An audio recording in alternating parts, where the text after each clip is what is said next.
So what I'm going to want is some specific dishes. Okay. Stuff like that. Yes. Not just talking about the travel. Yes. Or a food show. Food. Yep. Yep. Yeah. Got a couple already.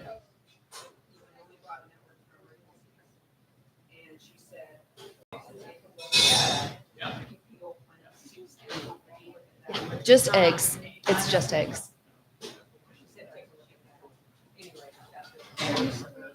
And in particular, egg white. Even just like a brush of an egg white on a croissant. So I'm trying to figure out how I can do immunotherapy, but I just don't know.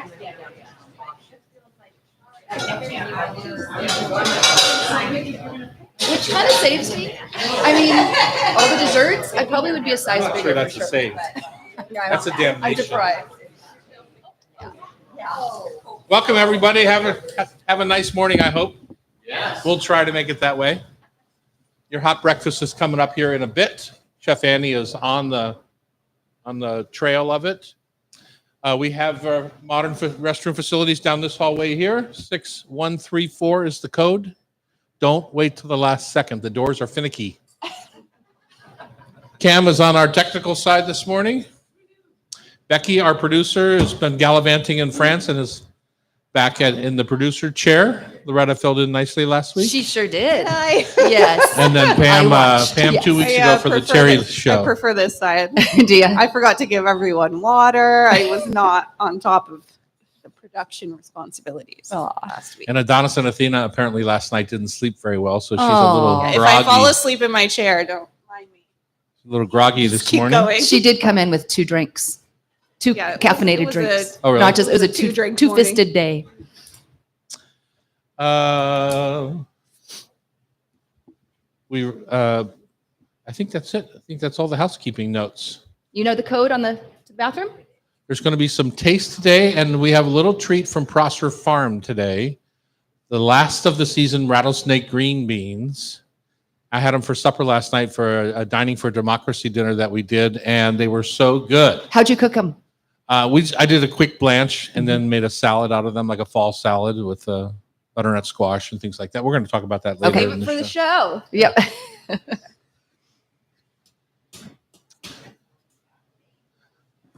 I'm going to clap at the right times. Please clap with me. That would be great.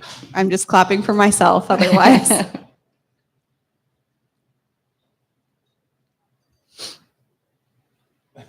It's just, I guess my microphone was on and it just Oh, recorded Delayed. everything we just recorded said. everything I just said. That's weird. Never done that before. Okay. So Terry's wife, Kathy, was in Palace Kitchen last night and had our Aw. Terry special. Nice. I know I need to go have it again before it's gone.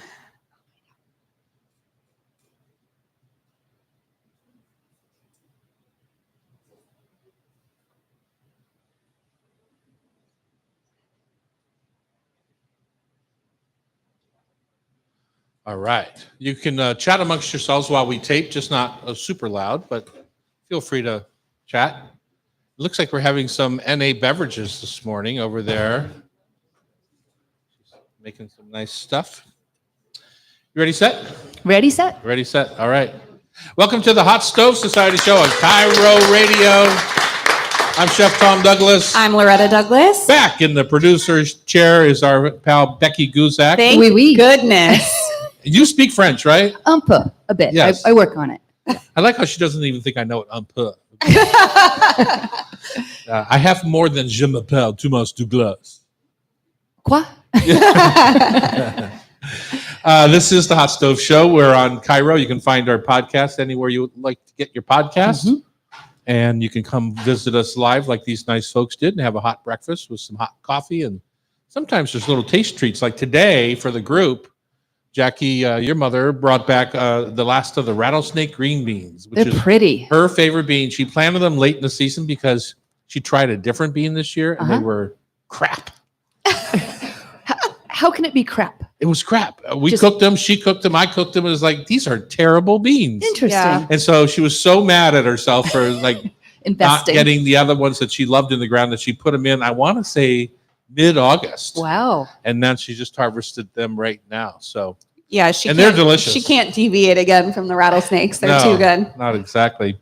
We're coming to you from the beautiful kitchen studios here at the Hotel Andra in downtown Seattle at the corner of 4th and Virginia. So if you see Lola on the corner, you'll know that that's the hotel. You can actually see it again.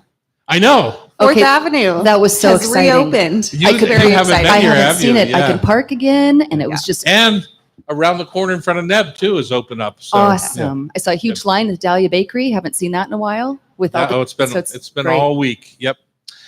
So you can come join us for breakfast. I think it's $25 a ticket. We take most Thursday mornings from 9 until 11, although in December we are 8 to 10. So set your calendars. It's rough. Poor Loretta. I have a couple of classes coming up. My first one is on the 18th of October here at the Hot Stove. It's a memory of Calpep Delicious. in Barcelona. And I Mhm. know many people have been to Barcelona Barcelona this year and the last couple of years. And getting a seat at the counter at Calpep, where you kind of have to stand behind the person and put steely eyes Yeah. right through their back to get them to get up and move, so that you can sit there and have somebody else do that to you. It is such a charming spot, classic Barcelona restaurant, probably the most well-known. So I'm going to do my memories of my meal sitting at the counter there. And when I do a class, generally it's more classroom style. So I'll do the demos up here, and then you'll eat the supper Perfect. as we make it. So check on the hotstovesociety.com for that class. Pizza at Home on October the 26th, which is a demo class like us, but like mine, Mhm. but then you move into hands-on. So we have both of those kinds of classes here at the Hot Stove. If you haven't been there yet, I've been there twice. Palace Kitchen, our restaurant at 5th and Lenora, is still running the Terry's Mommy Jeanette's Mhm. pot de fou in honor of Chef Terry. We are running it from his birthday, which was September 26th, through the day that he passed on October 29th. And every time you buy one, $10 goes That's awesome. to IPF. Idiopathic pulmonary fibrosis. And I just made a donation. You Oh, nice. just go on the American Lung Association, look up IPF, and it was super simple and in honor of Terry Rotaro. And we made reservations for Palace with a bunch of foodies, Uh-huh. our old campers. When So, are you going? I can't remember the date. I think it's Friday the 19th, Let me know. something like that. I will. Come by and say hi. Great. It's super delicious. So I have to go again before it's off. Terry's wife, Kathy, and their son were in last night Oh, and had it nice. for the second time. Nice. Sent me a nice note saying she loved it. Awesome. So that's the Palace Kitchen pot de fou. Pot de fou. Chef Carey's. And the reason we did that was because every time he would go home, he would tell me about, I can't wait to go home and sit at my mom's table, and Mhm. she'll make a big pot of pot de fou. And that was his favorite thing. You know, he loved fancy food too, Yeah. but that was like his home. Right. Home Home memory. cooking. Mhm. Home And cooking. we're in the right season for it. As it Yes. cools down, it's just Uh-huh. like so warm and comforting. Right. Big brothy bowl of Mm. vegetables and wood-fired, wood-toasted baguette. So good. All right, today's show. Becky has been in France, so we're going to hear about you, your trip, and then some dishes maybe that you had that you tried to figure out. When I travel, this is how I learned how to cook, honestly, is I ate in all the fanciest restaurants, and then I tried to dissect what it was that I had. And at the end of the day, I would try to recreate it in my own kitchen with my own twist. Nice. And so that's kind of how I learned how to cook, that in cookbooks. And so 7 years later, whatever it is, here I am today doing the same thing. But we're going to talk to you about that. We're going to welcome Kirsten Vracko back from Cheeky and Dry. Last year we had her on in January because everyone goes dry in January. Actually, it was December. Was it Yeah, December? but we talked about that. Yeah. Yeah. It But was only- this year, so many people are going dry before Christmas. So we're going to kind of loop in that situation. Fresh from the harvest, we explore produce-packed fall salads. I made a delicious one last night Yum. I want to talk about. I did a 5-course dinner last night at our house. People paid $5,000 a person to come sit down. It was called Dining for Democracy, and it was good fun. And we had lovely wine and delicious food, lots of duck. I did not score an invite. You could have. For $5,000. $5,000, you could have. We are celebrating National Seafood Month all month of October. And today we're joined by Ruth Perez Studer. He's the senior manager of the Fisherman's Terminal, one of my favorite places, kind of undiscovered places in Seattle. Yeah, we're there all the time, I feel like. Yeah. As a family. And you drive by it over the Ballard Bridge, you look down and think, wow, there's a lot of boats down there, and there's net sheds, and there's all kinds of fun things. You can stop and buy tuna at St. Jude's, all sorts of deliciousness down there. Our tasting panel, the Hot Stove Tasting Panel, is going to take on store-bought vanilla ice cream. Yes. Simple. This is a lot better than some of the like 5 mayonnaise tastes yeah. we've done, or canned tuna at 9 a.m. Are you going to spill some of the brands that we're going to try? Yeah, we'll do it blind, but we'll have all the brands once you can flip over your paper. Yeah, but are you going to tell people now what they can? Would you like to hear a couple? I'd like to hear a couple. Okay. Little tease. We've got a little Ben and Jerry's, Haagen-Dazs. Now, I'll say that's always been my favorite. I'm curious. That'll if be it's fun to going see what you yeah, think. uh-huh. Yeah. And little Briars. Briars. And That's 4 more. never been my favorite. And 4 more. Interesting. We don't Okay. have my favorite, so I'm very curious now. I should have brought my favorite in. We'll see. They stand up. We'll see. We're going to talk roast duck. Ooh, I love Did you have roast any duck. duck when did you have a little duck confit when you were in France? We did. A You duck did. confit salad. Uh-huh. Mhm. Yeah, lovely.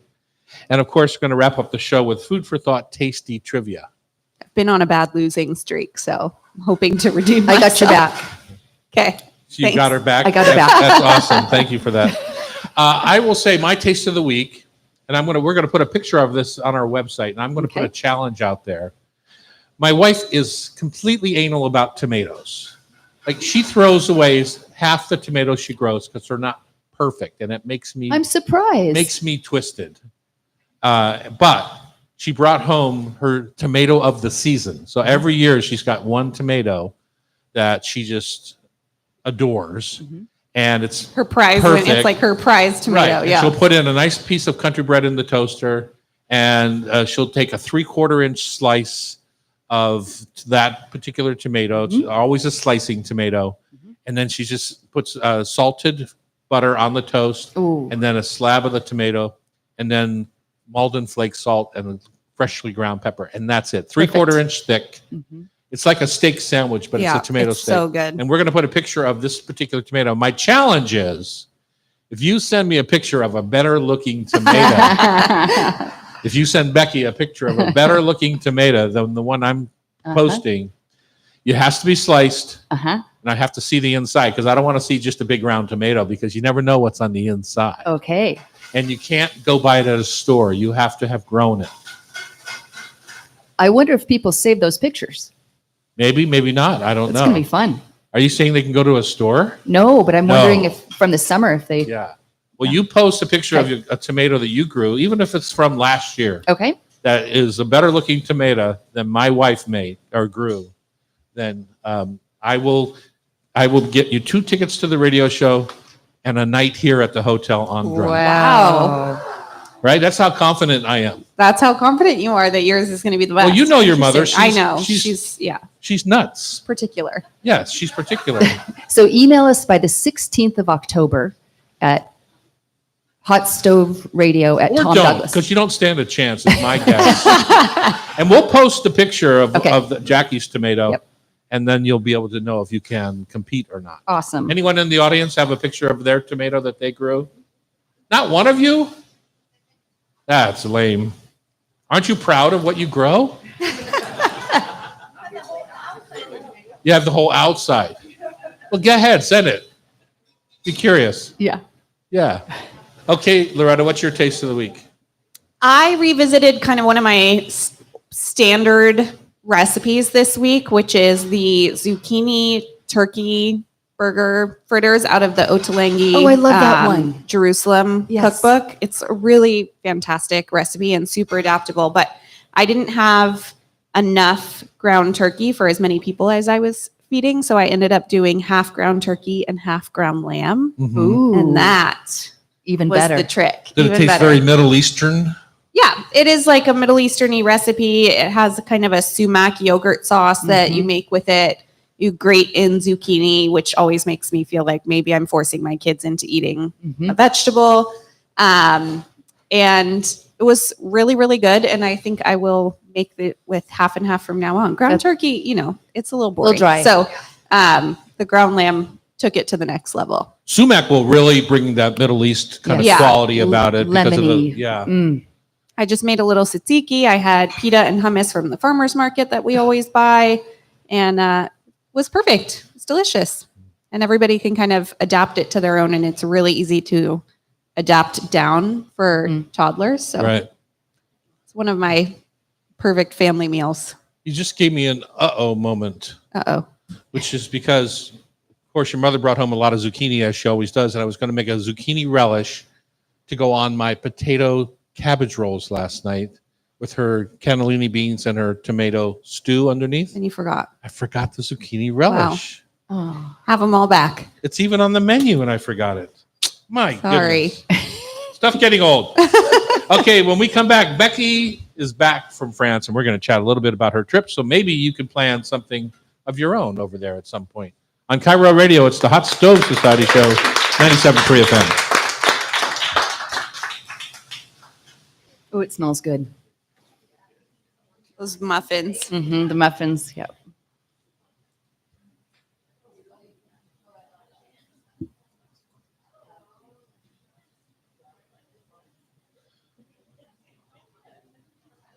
It's funny. Just got a lovely Ethel Kennedy died. It's like, I didn't even know she was alive. I would have thought she died 20 years ago. I didn't know that either. Yeah. Who? Ethel Kennedy. I was shocked she was still alive. I don't know who that is. How old is she? 96. Wow. Yeah. Wow. Held in there a long time. My mother loved her. Who is it? John F. Kennedy's mother? Yeah. Yes. Next, she's going to say, "Who's John F. Kennedy?" No. Okay. I will say I've been so glued to hurricane footage that I keep forgetting that it's like not happening here. And I keep looking outside being it's not quite as bad. The other night, I got called into bus tables at Carlisle Room, which got me out of an event that I actually had to wear a coat and tie to. That's So- why you went. Oh, that's why you went and stayed. Well, I'm just saying that happened to be where I was headed.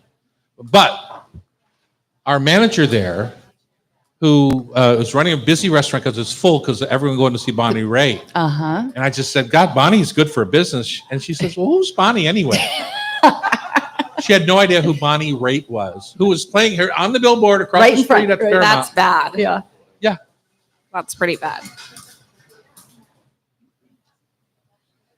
We're back here in the kitchen at the Hot Stove Society Show. I can smell breakfast coming out for you guys.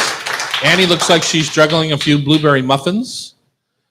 She's pretty good at these. Let me know if they're not up to up to standards.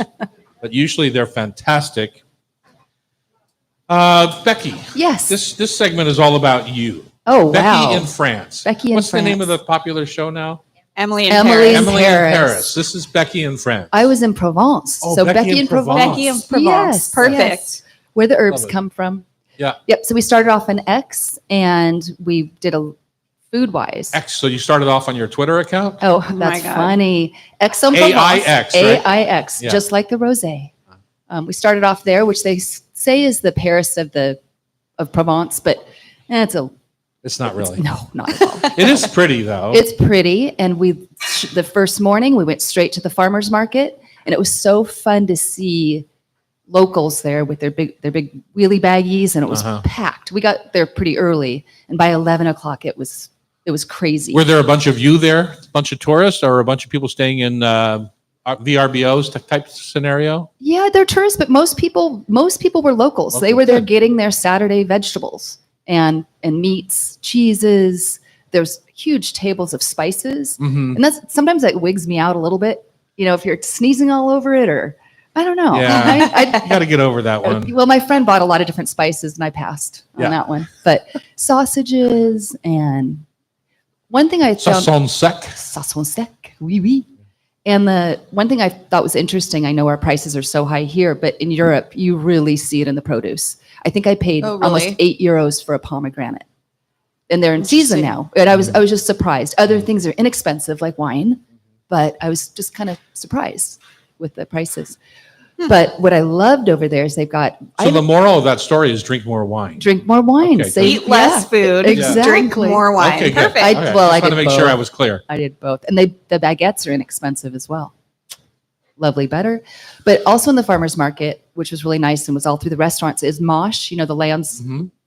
I don't see that Corn, around here. some very- people call it corn salad. Corn here. salad, yeah. But mosh. And I used to make that for every Christmas for a Christmas salad, and I haven't been able to get it the last couple of years. So do you have it in your restaurants? I find it the most fragile of the greens, and I why. think that's partly Yeah. why you don't see it here. Yeah. Because It it's just just doesn't hold up in the store. no. And Right. in France, generally, you find it in little bags. It's prepackaged and it's handled very gently. But we're used to those big bulk salad things. Right. Well, that makes sense. That's why. Got to grow it myself, I think. But that was beautiful. And then we dined out quite a bit, and then we had a house at the end. And the dining out, I mean, moule frite, I think I had it 4 times. And I love their mussels. They're a little bit smaller. hmm And I don't know what they're putting in there to make it just different than when I have it here. Right. Yeah. And this was in Provence. So This was in you were Provence. getting the fries on the side of the mussels. Yes. And they're Yeah. a big pot, Uh-huh. huge pot. Like I couldn't even finish them most times, but just delicious. Lots of seafood. Uh-huh. And the bouillabaisse, which is from Marseille, which we're very close to Marseille, so I had to have that. And then when we went home, had our own home, we learned a technique. A chef came in and helped us out with a salt encrusted sea bream, and she whipped egg whites and then salt. And I have an egg allergy, so we did mine just plain roasted. And then we did a taste test. I didn't participate, but did a taste test to see if it really made a difference. And everyone said it did. Interesting. It didn't? It did. Yes. And what was the difference? Moisture, a little saltier, but they said moisture, and there was some tastes that we couldn't really decipher. But I thought that would be a fun. I always love doing things multiple ways Yeah. Side by and side. seeing yeah. if it's worth it. I mean, I thought the sea So bream I she had- just brushed it. no, it was Oh. fully. She whipped the egg whites. They Okay. were almost like a meringue, Okay. and then folded in a bunch of salt, Okay. and Literally then a bunch. maybe A lot. a Okay. big box, maybe yeah, it could 2. be a pound or 2. Oh, Yeah. If you're wow. going to encrust the whole fish. Yeah. Okay. Mhm. And it was a whole sea bream, and it was just on a regular sheet pan. And then it looked like a cloud, and it was probably 3 inches, 2 to 3 inches all around it, and baked it, and then kind of cracked it open. But go back to the Oh. fish before she put the Okay. salt on, because typically my experience has been you give the fish a little slash along the thickest part, you Mhm. put some herbs on top, and then you put the salt crust or She didn't stuff any herbs in there. Uh-huh. It was just really simple, and did a little the salt, olive oil, and just baked that one. But it was beautiful presentation, and then the skin. So you take off that crust, then Yes. when it Yeah. comes out, then you just in a are restaurant they left literally with- come out with a spoon or a knife and they crack it Yeah. and then Huh. So it's not just for the drama. I I've guess it never really seen is this. for the taste. So that was kind of a fun one. Interesting. I think that's such a modern French. presentation because you know how expensive salt was in the day. That's a really good point. It was a currency. It's like Yeah. when you see sugar out there just in massive quantities, and sugar used to be such an expensive ingredient. That's right. Now it's so inexpensive. But that was a fun thing. I loved that we dined out so much, but then it was really nice to have those 5 days at home where you can cook on your own. You're not, and we went to farmers markets and Antibes, which is on the Riviera. Beautiful farmers market there that, again, all the locals were there. How did you find the food when you were dining out? Because we were in Provence maybe 2 years ago. And I will say, I personally was underwhelmed by our dining out experience. And I don't know if we just weren't going to the right places or ordering the right thing, but Well, what I would add to that, Loretta, is that to be overwhelmed or, like you really have to go to fancy places. We had Hercules with us. So we went to more regional cafes. We didn't do a lot of fine dining. okay. And so we did more cafes in the town and where we could tie him to a chair or run outside and run around with him Yeah. while Mhm. dinner was being cooked or, and we cooked at home a lot too. So Yeah. That's a really good point. I just felt like, for me at least, the kind of casual food that I've had dining out in a little cafe in Northern Italy, for example, I have preferred or found to be better on the whole than the casual French food. Maybe more pasta? I don't know if it's just that I love pasta. Yeah. But I don't know. I just felt like from a quality or flavor standpoint, I wasn't super wowed. And you know, we did go out to one starred restaurant, and it was really fun and beautiful. And I'm not saying we didn't have good food. I just feel like the day in day out kind of like cafe style food didn't wow me as much as I expected. But you know what's hard is we all do have such beautiful food around us here and great produce, and your restaurants are so nice. So it's probably hard to exceed expectations when you're already getting such great stuff. Don't you think? I mean, Well, I do think that my first couple of trips to Europe, I mean, 30, 40 years ago now, 40 years ago, 45 years ago. Holy cow. just keep going up. I was underwhelmed the first time because Yeah. my expectations were out of whack. right. You know, I was just thinking I'm going to go and it's just going to be the most incredible thing that ever. Every single place is going to be right. this. Yeah. And, you know, it turns out they're just like us and they Yeah. eat pasta or pizza or whatever a lot of the time. They don't eat fancy and Right. multiple courses. And so the expectation was out of whack on my part. That was France my first time. And then when I got to Italy, it was much more, this Well, is that's more my style. very right? different. Yeah. Yeah. Interesting. Terry and I would argue about that, Mhm. you know, mostly about the wine, Mhm. but he had never been to Italy. Oh, And when he went to Italy, he completely changed oh, his that's tune. great. Yeah. That's great. He still said the French wine was better, but he said, but the Italian wine is pretty good. Pretty good. That's Yeah, I loved just all the people too. The culture of 2-hour long lunches for the locals, and people are just hanging out all the time. And we did do one Michelin star restaurant, which was wow. Uh-huh. And then we had a really nice sushi restaurant, which was kind of funny. Oh, But, interesting. Little uh-huh, change up. little Yeah. change up. Yeah. Yeah. I mean, 2 weeks of French food, breakfast, lunch, and dinner is a Yeah. lot. Yeah. Yeah. Didn't stop my friends. They love those croissants. They do that. And of Yeah. course, you're I could eat a allergic to warm buttery croissant every day. Absolutely. Yeah, no problem. Absolutely. So at the end of the day, Mhm. your favorite town. So in case somebody's planning a trip, your favorite town and the On favorite Tebe. market on Tebe. On Tebe, and they've got a market every day except for Mondays, I think, from 9 to 1. Uh-huh. And it's just beautiful, small, approachable, not crazy like Barcelona. Uh-huh. You know, it's just So is it an indoor market like the Barcelona market? nope. It's outdoors, So but it's it a has classic it, traveling caravan. darling little street with a kind of not umbrella, but a sail above it. So Mhm. if it rains, you're good. And just local guys that come there every day. It's lovely. Awesome. Great. On Tebe. On Tebe. There it is, folks. If you're planning a trip, don't miss on Tebe. You can overrun it like we overrun every place. Up next, Kirsten Vracko is here, and she is the boss lady at Cheeky and Dry Non-Alcoholic Bottle Shop. Mhm. And we're seeing it in our restaurants too. There's, you know, a lot of people are going NA, and she's there to fill in the gap. Fun. On Cairo Radio, it's the Hot Stove Society Show.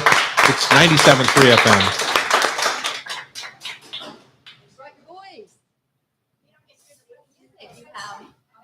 No, they edit that in after. Yes. Sean, our editor, who don't call me Del Toro guy, is the guy who does the music.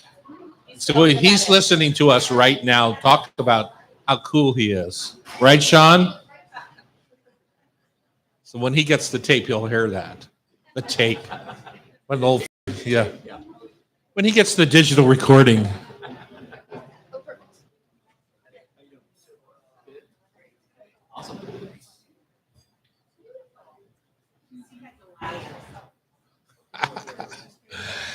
I still have the old Fogronis in my fridge.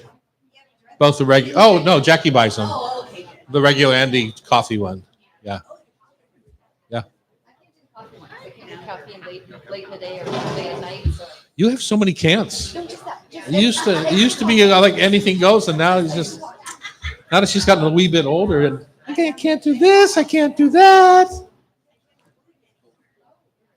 can't do that.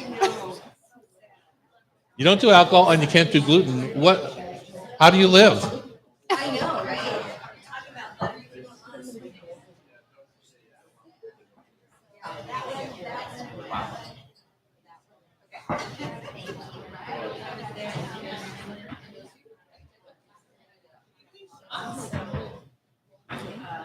They're non-alcoholic. This is Kirsten from Cheeky and Dry. This is Amy, our marketing Marketing guru. She's our dream catcher, not our marketing. Dream catcher. Dream maker. You right? That's These are- right. Dream catcher and maker. I throw out the idea. She catches them and runs with them. Gotcha. Catcher and maker.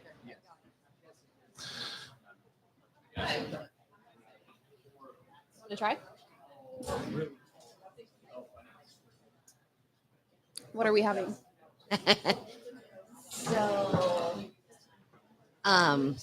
First one is Just the order that you gave me. yes, Okay. Looking glass. abstinence, Abstinence, Namari, and Kava Haven. And Kava Haven. Ooh, Kava Haven. We're gonna be like We're gonna have some little kava this sleepy. morning. So are these in Yes. Great. Yep. Have you seen Amy's hot I ride? need. I can drive you down to Bandit Dunes. Road trip. Road trip. Let's put some miles on that.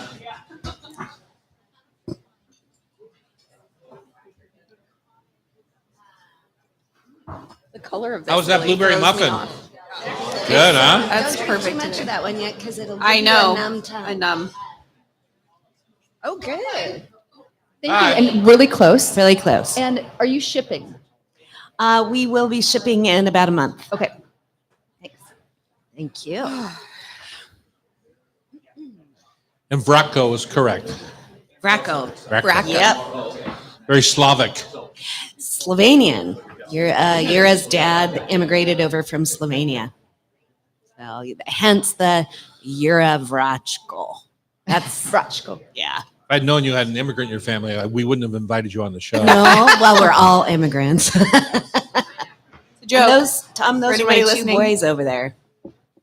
Hi, boys. That's Moose at the end and Hunter next to him. Hello. Nice to meet you both. And they're working with the company as well? Yeah, Hunter works for me full time, and Moose is a senior in high school, and he's my stalker.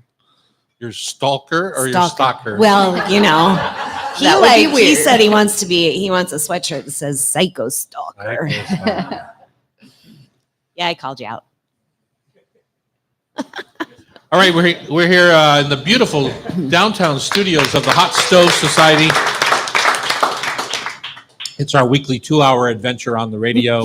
We've been doing it for 25 years. We're thrilled to be here. We'll stay here as long as Cairo lets us be here. You bet. Cam is on the technical side today. Becky, you put back on the microphone over on the producer side. Loretta's, I guess it's not Terry's chair anymore. We stopped doing the dance party. So it's yours and Bridget's chair.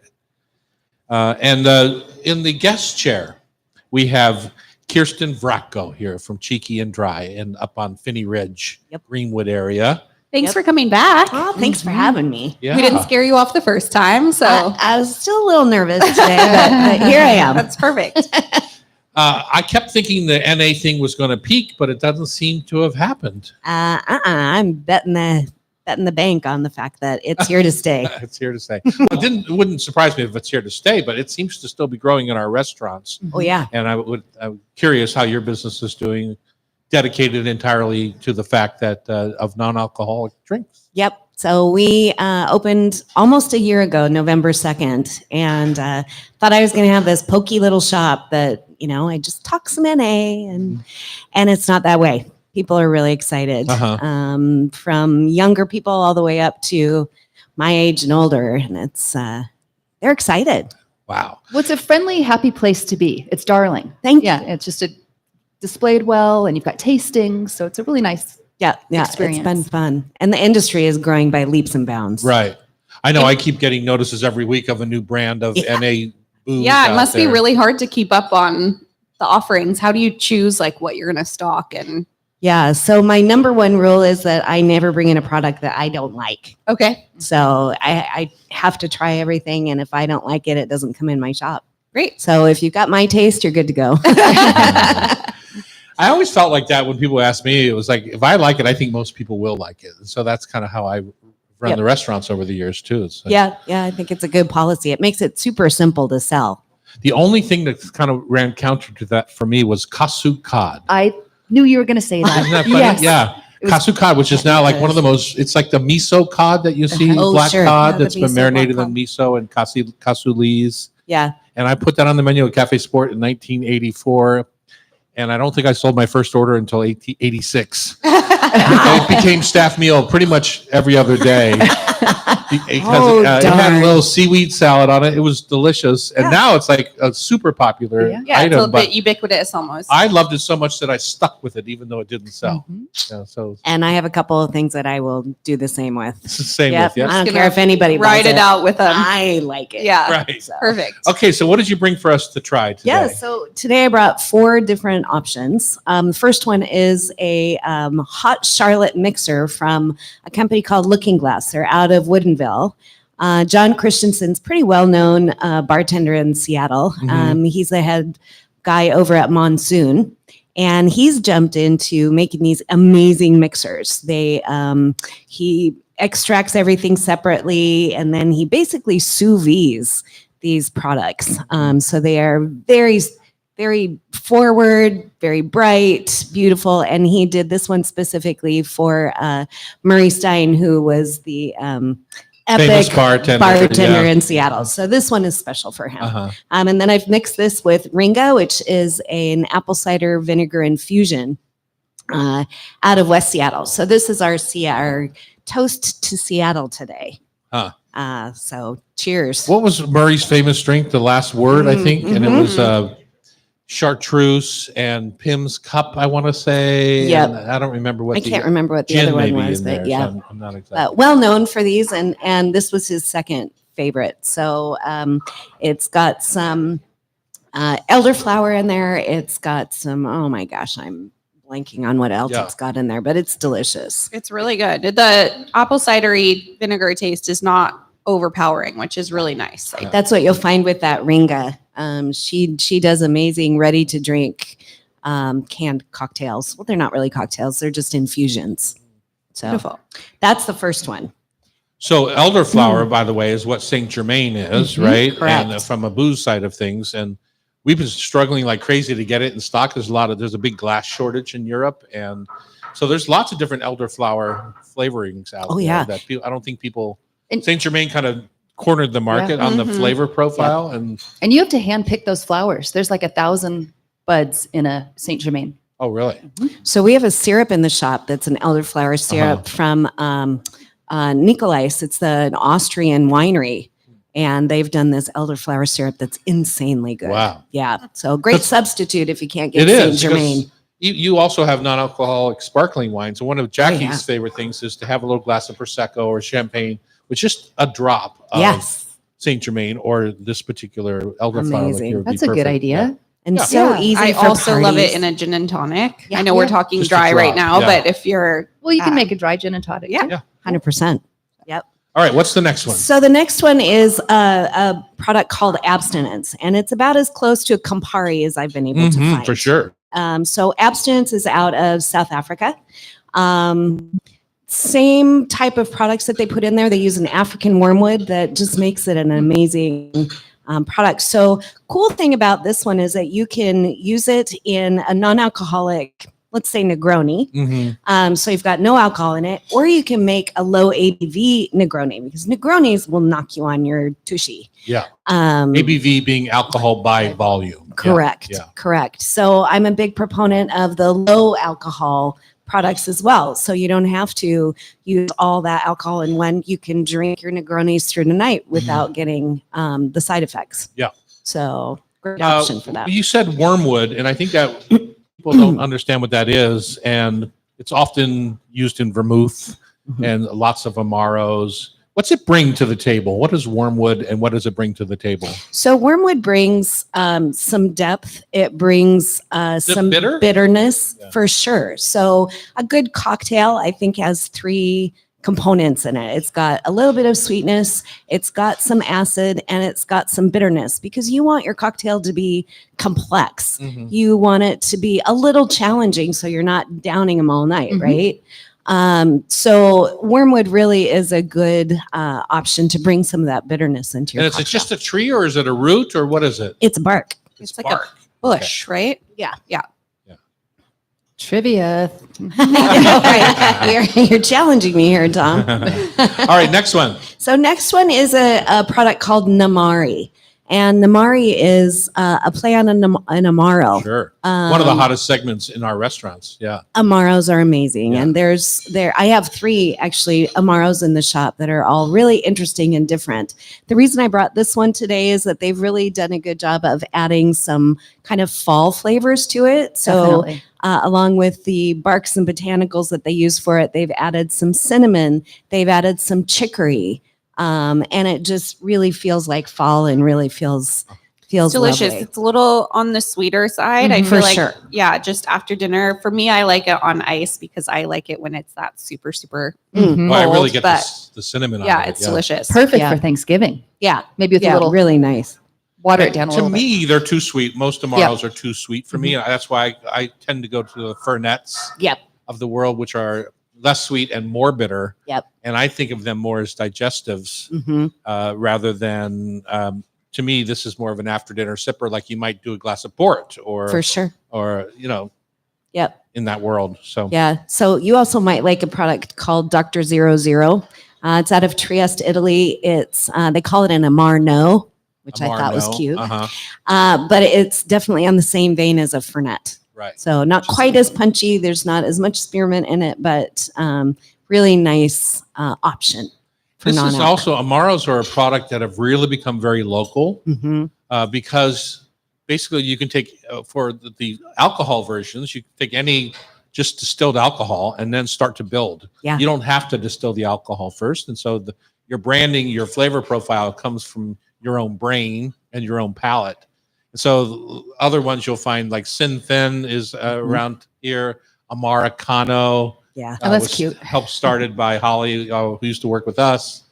And That's my favorite one, that Americano Rosso. They've is- been into the shop. Really? Yeah. Oh, yeah. It's so good. Yeah, it's too sweet for me, but Oh, I get it. I love And then it. Hayside, or Highside over on Bainbridge Island makes a beautiful Fernet and Amaro too. So, Nice. so nice. this Namari, I like because of the flavor profile. Mhm. Lovely. Thank you. And then our last one. Yeah, so our last one, I wanted to bring something that was a little more interesting and adaptogen forward. So this is Kava Haven, and Kava is a root out of the South Pacific. They've been using this for centuries for celebrations, and it's challenging to drink on its own. Kava, they usually grind it up and make a tea out of it, and Uh-huh. it tastes absolutely terrible. But these guys have done a good job of adding some lemon, some ginger, and made it much more palatable. The nice thing about kava is it gives you a little bit of a euphoric kick, and then it makes you nice and relaxed. So my husband Yura and I like to have one before we go out to dinner. It just gives you that little bit of zhuzh that you Mhm. want. And for us, the no ethanol thing is a good thing. Huh. So That's my favorite on the table personally. I Nice. love the brightness of it. I love that the lemon cuts the sweetness in a way. I like that a lot. I could drink that. I actually like kava tea. I like Do that you? like very dirty almost taste. But I was introduced to kava in Hawaii because Sure. it's used traditionally there a lot, but they also have kava bars there. And you go sit and have these kind of like steaming cups of kava, and it gives you that kind of like dreamy feel. yeah.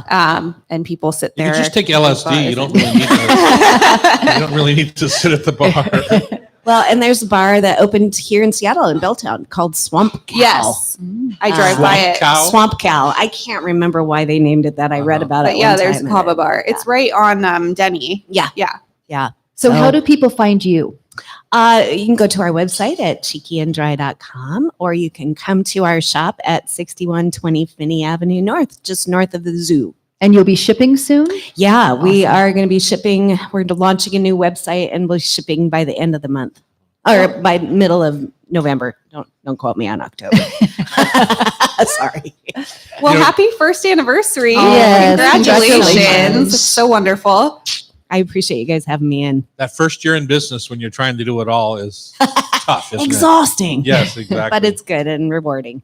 Okay, when we come back, we're going to explore some fall salads because It's time. it's time. On Cairo Radio, it's the Hot Stove Society Show, 97.3 FM. Those are really good. Yeah, good job. Thank you. What'd you guys think of all those? Hey? Any favorites? Let's get a picture of these guys. Oh, Yeah, that was the first one. Then, yeah.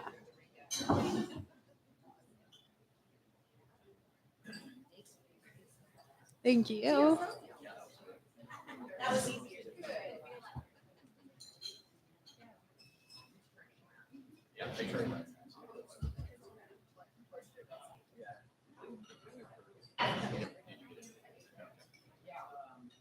Yeah, the new camera is nice.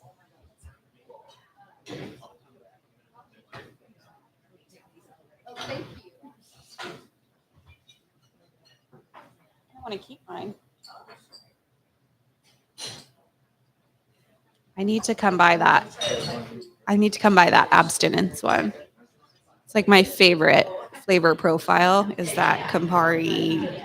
Saw the picture I sent you, Becky? Yeah. The tomato picture?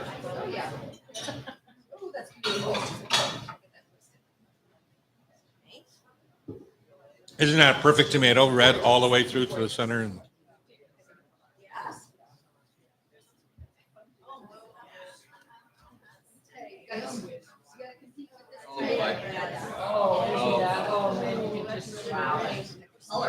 Wow. Here, give me one.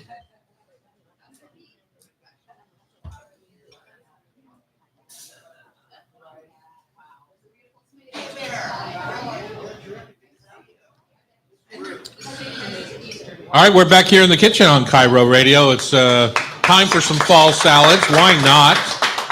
There's Terry used to, at this time of year, used to make a big pot of boiled barley and put it in the fridge, and then he would add it for oh this yes. or that. That Yeah. was one of his favorite things to do. I do somewhat the same. I tend to just cook my grains when I feel like it, and then you can build them in so many different ways. Everything from a barley risotto, a Mhm. hot dish, to yesterday we had a barley salad. Yum. So there's lots of ways to go about that. Terry got me on farro.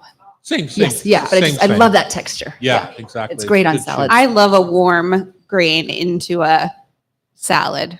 into a cold salad. So Yeah. like just room temperature sliced tomatoes with the warm. Mm-hmm.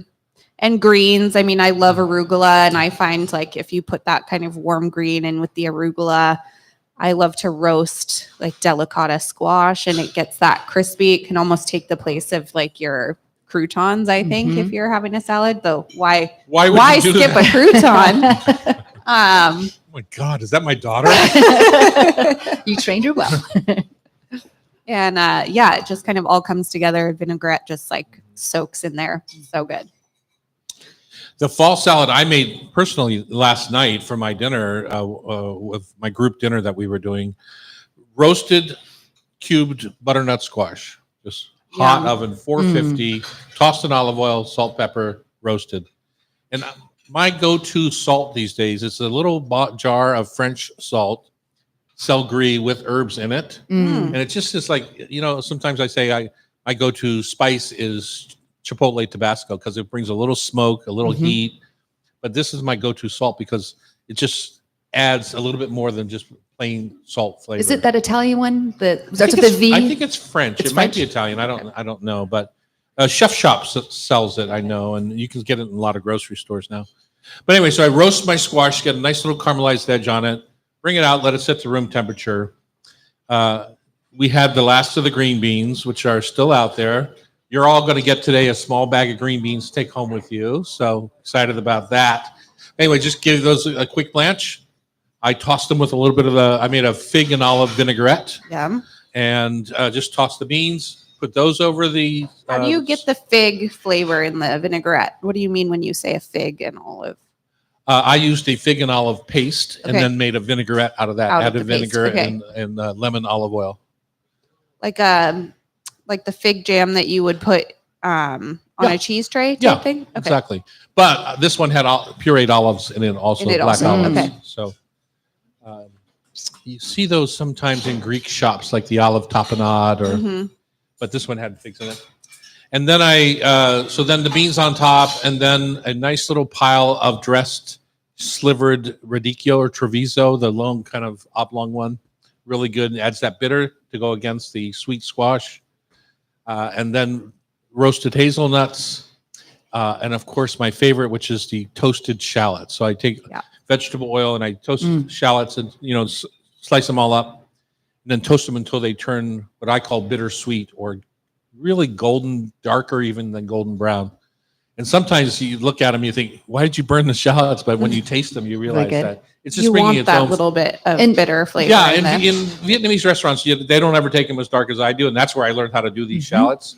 But I guess my point is, if they get darker than you think, taste them before you throw them Okay. away, because Trust. trust yourself. And Loretta, don't you have a microwave trick on that? Yeah, my you hot tip share is that again? just when you slice your shallots, put them in a bowl, put enough oil in there to cover them so that they're kind of floating and you can just microwave them. I would do like a minute or two at a time and just keep checking them and they'll fry up perfectly. And then you can just pull them out and drain them. So And this that oil is so good that you've made toasted shallot oil essentially, and lovely. makes Yeah, the base definitely of a save good the oil vinaigrette. for Yeah. sure. The salt that you were talking about is called Vignalta, and it's Italian herbed salt. I have some at home. It's lovely. Turn that computer around so I can see the picture. Make sure we're on Oh. the same thing. It doesn't have a picture. So anyway, so now we've got this big salad plated in a bowl, and it tastes like fall. Now you could see where you could add a toasted farro to that, or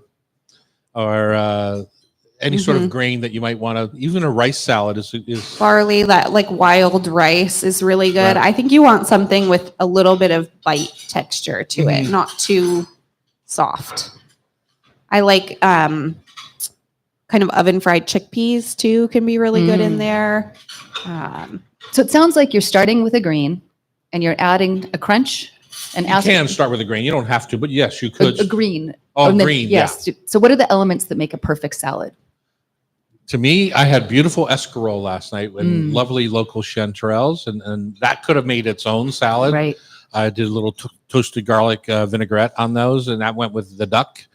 We can talk about that in a bit, but that was a whole separate course, right? So comes off as a wilted salad. Okay. Which Because the is warm another thing I chanterelles. love. Mhm. Wilted spinach this time of year, wilted escarole.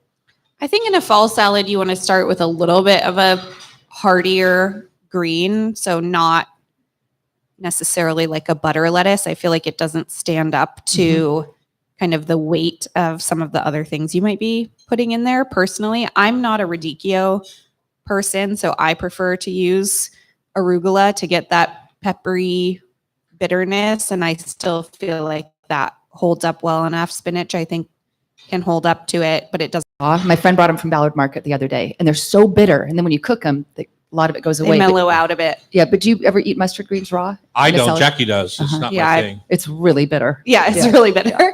But if you have something like that, just do 50% that and 50%, Right. something with a little less, like just a mixed green. That's a good tip. But you'll find that this time of year in the fall, the mustard greens get less hot. The hotter the sun, the hotter the green. Oh, that's a good way to remember. And so in the summertime, they do get a little spicy. So does arugula. It gets a little Yeah. over the top. Mhm. But you can also move down to a sprout. If you want that little bit of perk that a bitter green will give you, you can mix in mustard sprouts. That's a great idea. Yeah. Arugula sprouts. Yeah. Everyone love seems to have microgreens. them these Yeah. days. Yeah. All the They're easy grocery to get. stores.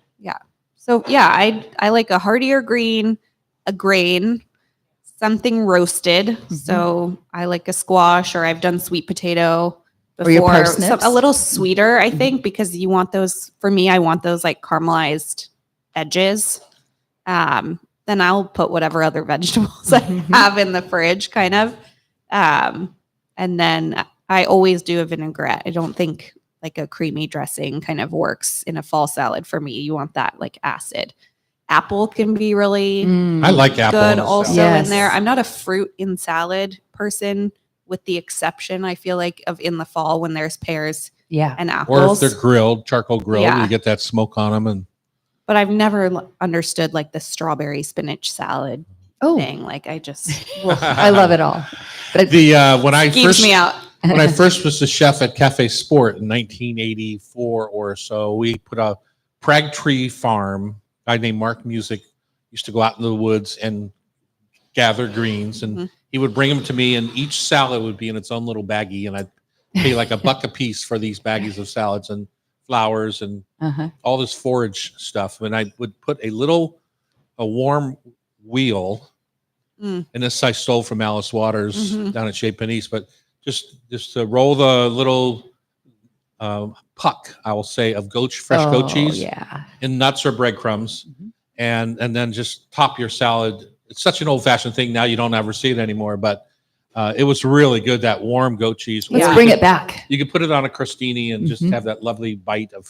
That is so funny. I have not had that in so long. I mean, it used to be everywhere. You would Ubiquitous, find, yeah, you exactly. would find a salad with the warm Yeah. goat cheese. I'm gonna bring that back. So then what For makes the myself. perfect dressing? Mustard. Mustard. Yeah. How about your toasted shallot mustard? That would be I love fine that. too, but any sort of Any- Dijon, because the Dijon is going to help bind your dressing. Mm-hmm. Good vinegar. Like last night, I went to use my vinegar; it was gone. People don't ever taste their vinegar before they that's good. just put it in. Right? It had been there for probably 3 months. Do you store it in Gone. the fridge or on the counter? Normally the fridge, but I didn't have room, so it was on the counter for the last Mistake. couple of months. 'cause I Okay. just didn't Okay, think good about to it. know. Gone. So luckily, I'm a pretty good pantry person. I keep Yeah. backups of everything in Yeah. my garage, and so I have fresh vinegar. So I Problem love to solved. use like that tarragon mustard. I feel like it just It's the adds kind best. of like another layer yeah. Ah. I love that without you stuff. having to put tarragon in. But So I guess the point of Yeah. this segment was don't be bound by Caesar salad Right. and traditional salads. Make it up. yeah, and just grill a piece of chicken or steak, and that's your whole meal right there. You've got all your components there. I also had fried green tomatoes last night because we're picking the last of Ooh. the tomatoes before the frost. Uh-huh. Ooh, so good. Little crab remoulade. We got another whole hour of this deliciousness. It's National Seafood Month. Tasting panel takes on store-bought vanilla ice cream, duck 4 ways, and we're going to play some Rub with Love, food for thought, tasty trivia on Cairo Radio. It's the Hot Stove Society Show, 97.3 FM.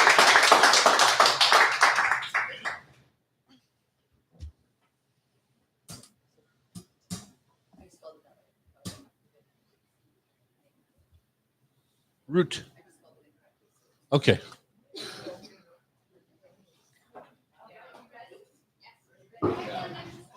Ken, nice to see you alive and well. Any golfers in here? Wannabe golfers. I love to watch it. Yeah, on TV. I'm driving to Southern Oregon after the show today to play Bandon Dunes. Nice. Weather gonna be hold up for you? I don't care.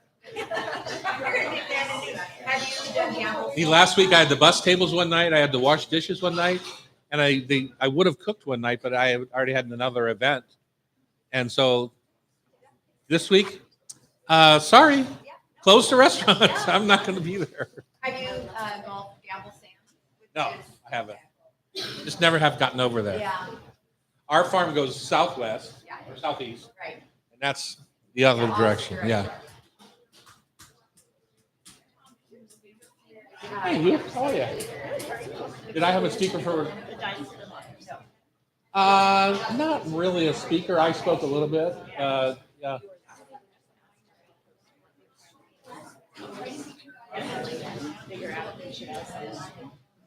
Nice to see you. I've had everyone around the table. Hi Ken, how are you? All well again?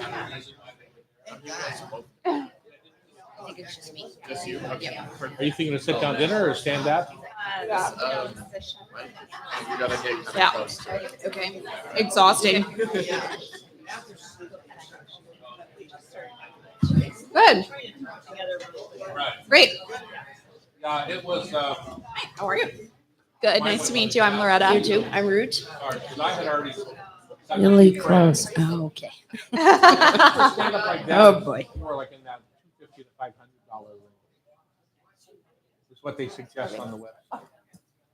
But I don't know with panelists involved, you may be able to get all you want. Mm-hmm. Time for just a quick question. Sure. Sure. Do you have Yeah. a formula for your vinaigrette, like 3, 2, 1, or 1? Terry did. I I did not. jinxed it. Yeah, I but His 3-2-1, I think, was more about his pickling brine. Yeah. I don't remember, but I have a really good mustard vinaigrette in my first book. So just go take a picture, or heaven forbid, buy a damn book. But you can just open Might it even up and take a sign it picture of for it you. too. Yeah. Hello. Hi. How are you? I like your shirt. Thank you. I didn't plan anything.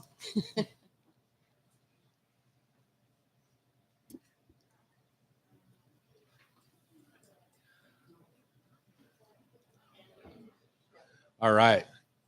Talk to me. What do you want to know? What do you want to know? Bring Closer? Bring the mic to you. Yeah. Closer. Okay.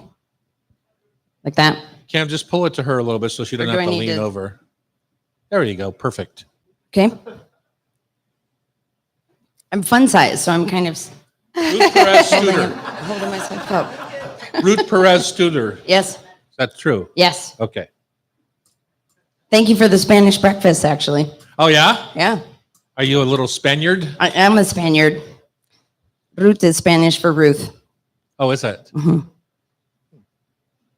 I could eat that little chorizo every day. I mean, They're so good. yes. Oh, did you like the tortilla? Tortilla was good. Oh. Wow. What didn't you care for? What wasn't tradition? So it also depends on the region. Certain regions will have them more wet. Uh-huh. And so this was actually more close to the region where I'm from in Zaragoza, which is the More cooked. more cooked. And Yeah. The eggs so- are more cooked. well, there's also very little egg in there Right. in the big picture because it's so solid with potatoes and Right. onions. Yeah. Right. Right. We, at least in my family, we do more egg. Okay. Yes. More egg, less. More egg. Yes. I'm less egg person. All right, here we are back in the kitchen on Cairo Radio, trying to keep this thing rolling along. We've got a full hour for you. It's National Seafood Month. We are doing the Hot Stove Society tasting panel, searching for the best store-bought vanilla ice cream. Is it safe to assume that vanilla ice cream, if it's good, that the rest of our line is going to be good?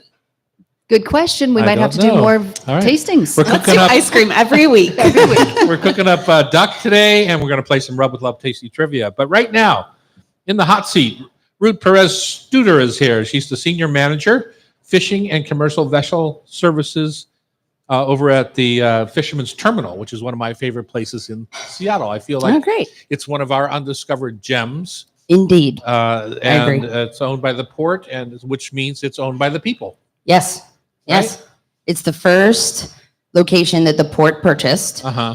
in 1914 to mitigate some of the moves that the BNSF is now BNSF, but the railroad was trying to take over and really supporting the local economy of the fishing fleet that would go to Alaska. And so the people took that and requested that it become a special government to be able to protect the cove there to have the fishing fleet come in. Interesting. Almost the same exact time that the Pike Place Market revolt happened. Yes. Yeah. Similarly. Yes. And some of the fishermen were, And was that part of the deal? Was the fishermen were upset about middleman pricing, or was it just it was more about the access? railroad and, was more and about- the access to be able to have waters to moor and have their vessels during the season and Uh-huh. off season. So it really was trying to control industrial lands, but not have it go completely to the railroad. I see. And so now the port owns a bunch of things, All including over. the airport, Correct. Yes. SeaTac, and you're not part of the PDAs on the stadium district, all right? No, No. no. But we have influence, but not officially. That is part of the Northwest Seaport Alliance. Mhm. This Northwest Seaport Alliance is actually something that came about between the Port of Tacoma and the Port of Seattle, where there's a partnership so that we don't compete for the container ship business. Interesting. Yeah. That only and happened so- 10 years ago. Right, Yeah. about 10 years ago. And so that's the organization that actually really Right. was more involved in that space. So it's- there's both, at least when I go down there, it's usually because we're eating at the Bay, which is Uh-huh. like our Mhm. favorite family breakfast spot. Yeah. But there's both pleasure and commercial boats in the Yes. port, right? Because I Yes. see plenty of people just going out on the dock to take their own boat out, Right. which are dwarfed by the massive Fishing fleet. fishing That's fleet new, that's too. also there. Okay. It is new as of about 20 years. Okay. So historically, the Port Commission, it was by commission mandate that Fisherman's Terminal could only be the fishing fleet.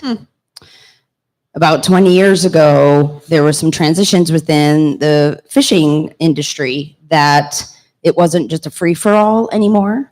They started to include quotas to be the most sustainable fishery in Alaska. And so to control that, they weren't fishing all the time. And so when they would be out during the summer, there were some questions about, well, then what's happening at the terminal when it's empty?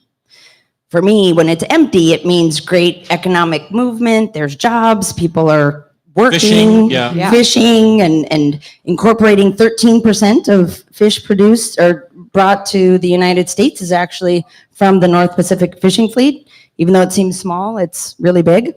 And so there was, to have business terms, there was a question that said the commission would approve fishing fleet while they were out that pleasure boats could be in during the summer. Through that quota system that changed, some of the smaller boats then started to condense into larger boats. One bigger boat. So the uncle, the brother, the grandfather would all sell their smaller vessels and purchase larger vessels, more modern vessels. And so then more spaces became available. It's not that the fleet is fishing less, it's just that they have more modern boats. And so they can fish more on one boat than Exactly. they were doing. Kind of. Exactly. And so therefore more space. And so what do we do to Yeah, you have keep to make it Fisherman's Terminal economically- viable? Yeah. Correct. viable, Yep. so. Yep. There's a couple of things people can look for when they're out there, which I think is super fun. The whole Deadliest Catch Oh, yes. fleet is docked out there. Parts of the fleet. Sadly, more permanently than they want it to be Yes, docked that is true. because That of is the true. quarantine on shopping or fishing for king crab. Also, I think one of the more solemn places in Seattle is the Fisherman's Memorial. Uh-huh. It's so thought provoking when you see that statue and all the names and Yeah. some of the makeshift memorial flower vases, and it's just, I find it very moving there. It's actually the largest one on the West Coast. Really. And the senior manager, who is myself in infinitum, has always been part of the memorial board. And part of the board, actually, uniquely, we have a scholarship fund for the children of fishermen and fishers who have passed away at sea, so that when their children become of age, they can apply for scholarships to be able to pay for college. And Wow. so that is something that each of the different fishing gear groups, which is the different types of boats that you would see out there, they donate money to be able to have that benefit. Yeah. Unfortunately, if you go out there, you'll see that the lists are shorter and shorter It is and shorter. interesting to see. Yeah. Which means that the fleet is becoming safer and safer and safer. And I think part of the change of going to those newer, bigger vessels is that, and the quota system wasn't just a free for all, it's made it Yeah. better. And so that's a positive in that Hopefully way. people aren't necessarily putting themselves in as dangerous of situations when Right. when it's not a free for all kind Right, of thing. right. Interesting. Yeah. One of my favorite things is to take our grandson Hercules out there on the docks Yeah. and identify the different ships. Uh-huh. Like these guys fish for purse seiners, right? Or they're Right. trawlers, or they're crabbers, and you can really kind of Yeah. walk up and down the docks out there and kind of do an identification process Right. of Yeah. what's happening. And this is a pleasure boat. Right. This is a pleasure boat that sits here. Or this is a pleasure boat that might be someone's office nowadays too. Exactly. And the port recently announced a $100 million investment. Is that true? Yes. And can you tell us about what that's going to look like? Oh, it's in various places. It's upgrading a lot of electrical. And so the Port of Seattle is really working on becoming the greenest port actually in the Wow. world. And so moving towards as much electrical support to not only vessels that may be moored and docked, but also cars that may need to be plugged in and so on and so forth. So that infrastructure. We also have the Maritime Innovation Center, which they are changing the ship supply building that was the oldest building that the port owned. Yeah, I see it under construction out there. Yeah, and we actually have I don't know if it's a live feed, but they keep posting time captures of it Oh. throughout Oh, this fun. process. And so they've cut it off of its base. They've picked it up and moved it Uh-huh. to reprocess and put in piles to stabilize the structure, and then they'll pull it back. So the innovation there is That's amazing. amazing. Yeah. Yeah. So it's so much fun. So that's some of it. So it's really going towards the blue economy, supporting the fishing fleet, how to make things safer, equipment that would be safer, how do we redesign things? And so really to become the hub. It was a hub for fishing, but now what is the hub for the blue economy and what is to come for us? And that really is that investment for Fisherman's Terminal. Awesome. You know, we always have to wait for our breakfast to be cooked at the bay, so we go out and try and drive the fork trucks at the. Oh, ports. do you? Yeah, and Oh, we- really? I'm going to have to talk to my team about that. I was going to say 50% of the time we get chased off like we're criminals, but Hercules loves to drive a fork truck. Oh, nice. Of course, we don't take it out because there's no Right. keys, but we can pretend, you know. You can Not gonna pretend. hurt anybody. Nope, for sure, for sure. It is the most public facility that the port has, and so you can walk the docks and see what is happening out there, and that's I think the most unique part of it. The Yeah. deadliest catch boats are out there, right? They yeah. are the Jenna A and the Wizard are moored right now, and so yeah, definitely walk the docks, walk the docks, and go back to the Bay Cafe to have your wonderful Right. brunch or breakfast that Right. you're going to do. Come back to Chinook's for dinner Yeah, or Yeah. the Highliner for lunch. right. You can get all your Or the Highliner after for yeah, the exactly. after party. After beers. Perfect. You can get everything done. So I don't know much about this, but are most boats going up to Alaska, or Yes. what percentage is kind of like fishing locally versus fishing in Alaska? All go All go to Alaska. Okay. like 90%, 95%. If they're local, they go out on the coast, right, to Westport or something. Westport. Yeah. But so I say yes and. Okay. So what happens is a lot of the fleet will go to Alaska because that's when early fishing happens. Mhm. They will then come back in August, September, come back to the terminal and actually switch out their gear and switch out their nets and then go coastal fishing Interesting. into Washington or Oregon. And they use different types of netting because of the salinity of waters in Alaska versus the salinity here in Washington, as well as the chill that each have. And so they have to have different types of sizes of the type for the nets. And so they'll switch them out. So yes, and. yes, Yeah. and Yeah. perfect. That's so interesting. So our guest has been Ruth Perez Studer. She is the senior manager out there at Fisherman's Terminal of the Fishing and Commercial Vessel Services. Thank you. Seems And like a it's big job. National Seafood Month. And it's so National Seafood Month, and we're going to make some oysters. Oh, So if you nice. go to the National Seafood Month website, you can watch me shuck and learn how to Sweet. shuck a couple of oysters. Oh, that'll be awesome. That would be fun, huh? Why not? On Cairo Radio, we are the Hot Stove Society show, and coming up next, we're going to taste some ice cream. Looking forward to that. 97.3 FM. thank you.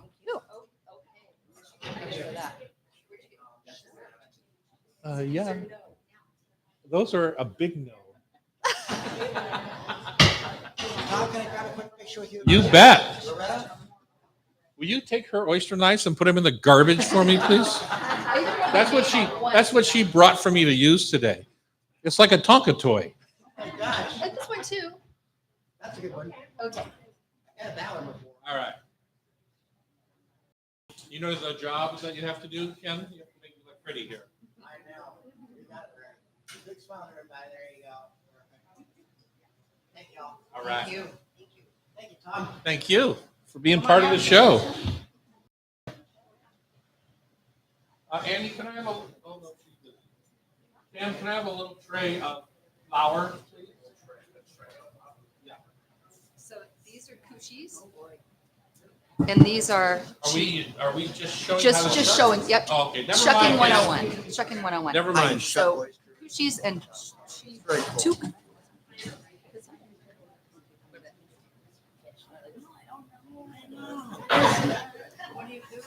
It's great. On cod, you know, Ready to get a lemon, please? what you do with oysters.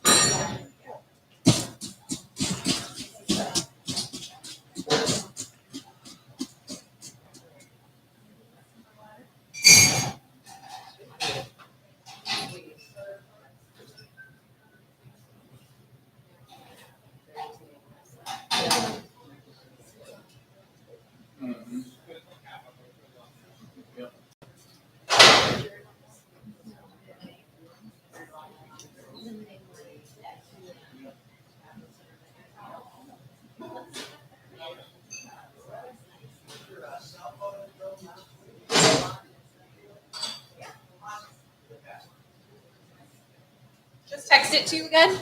Don't you love having a photo studio with your camera? I know. Awesome.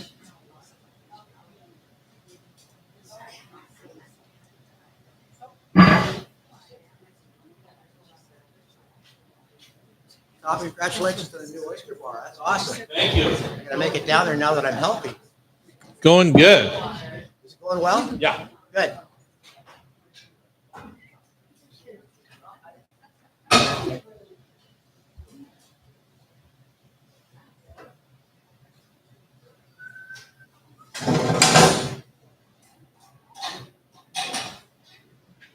Is that south of the market or north out by north? North? Where Edda's used to be. Okay, You know, this is Edda, yeah. and she's never liked. Yeah, I got it. Very cool. Okay, so but I'm gonna pop a couple.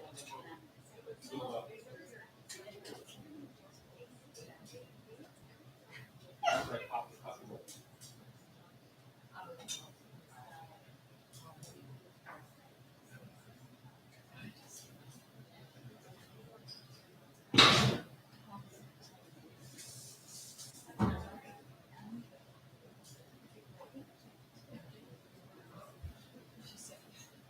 That look like a banger sausage.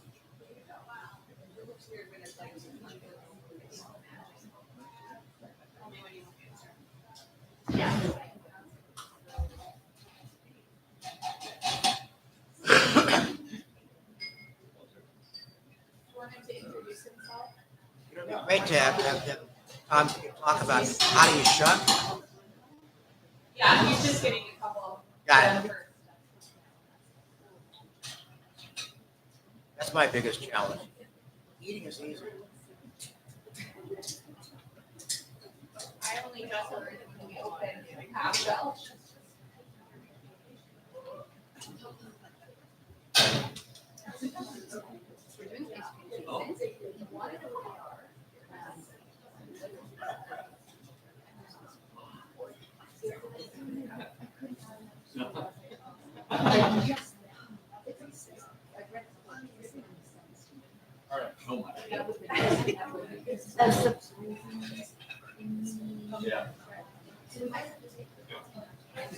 Andrew against it. Did you see into there? You want to go stand on number or are you good?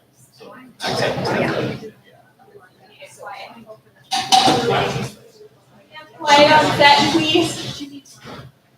Right on the set, please.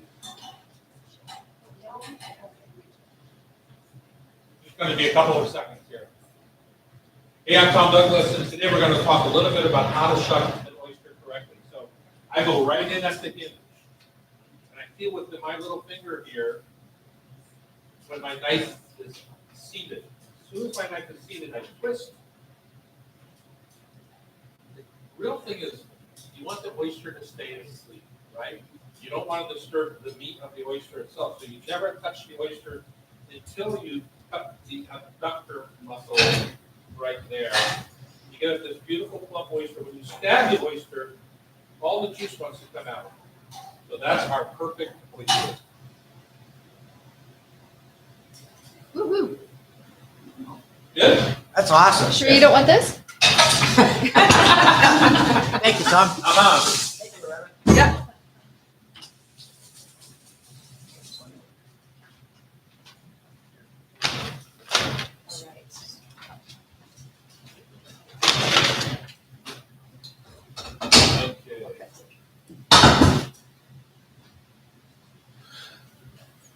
This is one of my favorite things. If you've ever seen it out there, it's like $28 or $30. So it's, but you don't use a lot. It's cherry blossom soy sauce.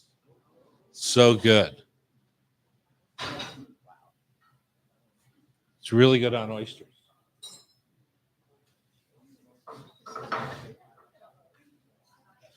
All right.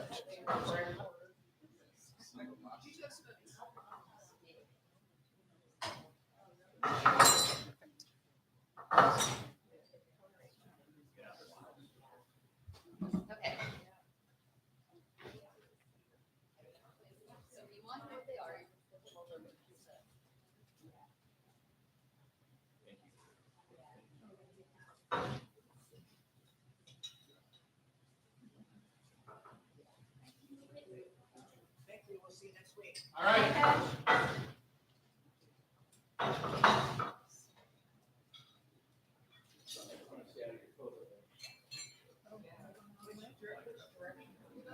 Right or right to left? Direction. Left to right. Oh, left. I can read a book. That's true. It's not in people.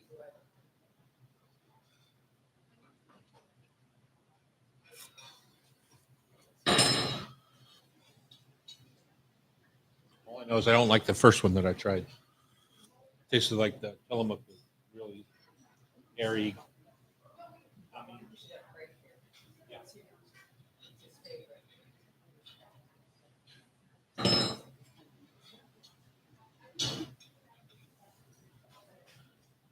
Can go.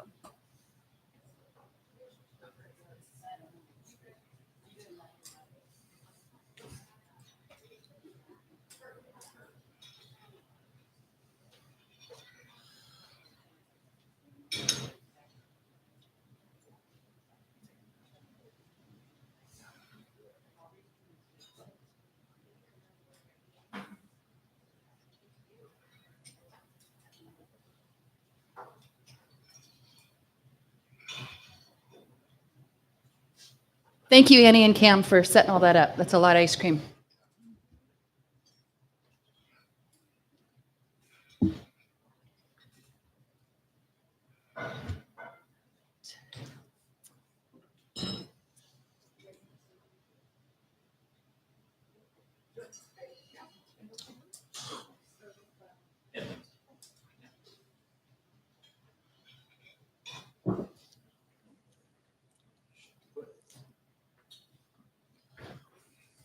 Ready, Cam? Boy, you're going to be sad that you didn't buy a ticket to this morning's show, is all I got to say. It's Tom Douglas I'm Loretta Douglas. at the Hot Stove Society radio show. It's so quiet. You know why? Yes. Why? Because their mouths are cold. They're trying vanilla ice cream. How many different ones? Seven. Seven. Oh my God. All store bought. And I tried them all, and my mouth is frozen. Do you have some thoughts? I have my least favorite. The rest I kind of could mix and match, depending on what I'm doing. But the rest seem similar to me. Mhm. But my least favorite was number 2 of the 7. What is that? Well, should we wait to go through all this, or do you want to rat it out right now? Sure, no, go through it. Breyer's French vanilla. That was your least favorite. That was my least favorite. Mhm. So you can flip this. Yeah, so go through it. Okay. What's the plan here? First, we had Ben and Jerry's, Breyer's French vanilla, Haagen-Dazs vanilla bean, the Private Selection vanilla bean from Kroger, Trader Joe's French vanilla, Van Leeuwen vanilla bean, French ice cream, and French ice cream. What's the name of that? Van Van Leeuwen. Leeuwen. Ben Leeuwen. I've never Yeah, seen they're a that before. family business. They started and they're rocking. They're doing really well. And then the 7th one was Whole Foods 365 organic vanilla bean. And I asked my sister if she would throw us in a surprise make from your cookbook for us, but she didn't pull through. She went to Colorado. She went to Colorado. Yeah, and to said see her son. She Yeah. was looking for ice. There you go. Oh. So those are the 7 ones. There's so many articles about vanilla ice cream Mhm. tasting, and it was kind of fun I'm excited to see what you guys all think. And fun fact, did you know that America's favorite flavor of ice cream is vanilla? Interesting. Second is chocolate, and third is cookies and cream. Cookies and cream. Yeah. So we've got a lot more ice cream tasting we can do in the Yes, future. absolutely. I like this tasting. All right, so let's go through number 1. What All do right. you think of Ben and Jerry's? I think it's fine. Yeah. Okay. it's nothing to do- I like it. This is what I probably the second most purchased in my house is Ben and Jerry's vanilla. I read I think it was Bon Appetit comparison, Uh-huh. and Ben and Jerry's vanilla came out on top. So then I started buying that one, and it's good. And Wirecutter just came out with it on top as Oh, well. did they? Yeah. Okay. So Yeah, I like it. It's creamy. It's good. It's not icy. It's nice. and number 2, Breyer's French vanilla. That was Tom's. Oh, you got a sour look on your face. No, it's not good. Well, it's like it's eating a bucket of air, and Okay. they whip air into the Yes. ice cream, right, to give them volume. There's a term for that. Yeah, I don't know what that is. And also some of them, like my other least favorite would be Tillamook. If you had put that up here, Mhm. Right. it's got a lot of gum in it. Yeah, it's that like Uh, xanthan gum. Yeah, and so it just texture. has a bad texture that I Uh-huh. don't care for. It's not about the overall flavor. But some taste. people love it. I mean, Yeah. I know like ET, for example, Tillamook is like his favorite ice cream. He Right. loves that almost like sticky gum. Well, I think that's the point of doing a taste test is figuring out what you love. Right. Rather than just reading it from an Mhm. article. It's fun to Yeah. do this. Number 3 is Haagen-Dazs vanilla bean, and they also have a vanilla and a vanilla bean. So is this vanilla bean? This is vanilla bean. Okay. Because that one came out a little bit better from other Interesting than their people's standard perspectives. vanilla. Yeah, And if I was to go into this tasting with a favorite in my head, it would be the Haagen-Dazs. it'd be the Haagen-Dazs. And Yeah. it didn't stand out overly so to me in the mix. Mhm. I mean, it's good, but it didn't like it. I wouldn't have been able to tell you. And the beans aren't actually the beans of the vanilla. They're the pods that have been ground up. So it kind of tricks your eye. You don't get a different flavor, but you get that feeling that you're getting special vanilla beans when you're really not. Really? Huh. Well, Interesting. and then number 4 is Private Selection Vanilla Bean by Kroger. And that was by far the least expensive at 10 cents per ounce, where Haagen-Dazs was 50 cents per ounce. I don't know if that's important Did to you say people. 50 50 cents. Yeah. and one was 10 cents? Yes. So Haagen-Dazs. So it's you- 5 times the price? You've got expensive taste. Holy smokers. Yeah. Yeah, Haagen-Dazs is the most expensive on the list. And this isn't any artisan stuff. This is just, you can Yeah. spend a lot more than that. $1 an For ounce, sure. probably. I know the one I like is really expensive. We should do another one of these tastings just with locals because there's Love so it. many local ice Yes. creameries right now. Snoqualmie and Yeah. Whidbey and Yeah. Lopez. Yeah. Okay. I thought the Kroger one was good. It tastes like one of the sweetest Uh-huh. to me. Well, it's the only one that has Breyers and Kroger both have milk, cream, sugar, And corn syrup. Yeah. So that's And why I think that's you where get taste it in both of those. Like they just taste sweeter. But I do prefer the texture of that one to the Breyers, I would say. Like Mhm. if you're looking for one of the cheaper ones, I think that Kroger one is better. better than the 12-cent Breyers. Okay. Um, And number 5, we've got Trader Joe's French vanilla. I don't mind it. It tastes like a glass of milk in a funny way. Like to me, it just tastes like milk, which is not a bad thing, Mhm. but it's not as, I don't know, vanilla ice creamy in the same way to me. Tom, what do you think of Trader Joe's? I think it's fine. Mhm. Yeah, because it's not. There's like to me, the Breyers has something I don't care for Uh-huh. in it, whereas the Trader Joe's, I'm perfectly happy just having it. Actually, the ingredients are a little bit cleaner. Are they? Yep, a little cleaner. And then the number 6 is Van Leeuwen Vanilla Bean French ice cream. And I learned that French ice cream just means a lot more egg yolk. Yeah, I like that one. And I think of Haagen-Dazs having more egg in it. Yes. I don't know if that's true or not, but It has egg yolks where the other ones, actually interesting, the private selection Kroger one has no eggs. Instead, it has mono and diglycerides. yeah. So you can have that one. I can't, but I think I'll pass. And then finally, we've got Whole Foods 365 organic vanilla bean, and all the ingredients are organic. I felt like that one tasted like absolutely nothing. Oh, It's I'm very hearing odd. water from the audience. Yeah. It's very weird. It's not bad nothing. Like it Uh-huh. doesn't have that texture of the Breyers that I didn't like, but it just, tastes like nothing. Has no flavor. If you were going to make an affogato, where you just take a beautiful little scoop of ice cream and some espresso on top, would you pick any of these? Sure, all of them. All of them? Except Would for be the, fine, Except for the one, yeah. Okay. Yeah, for me, I would pick the Ben and Jerry's, the Haagen-Dazs, or the Van Leeuwen. Hmm. I am going to throw out there. I'm going to bring in my favorite one Okay. sometime, which is the McConnell's. I find it at Town and Country here in Seattle. I believe it's a company out of San Francisco. Hmm. I think it is like by far the best vanilla ice cream I've ever had. I wish I had it to try next to these to see if Uh-huh. it was just in my head or not.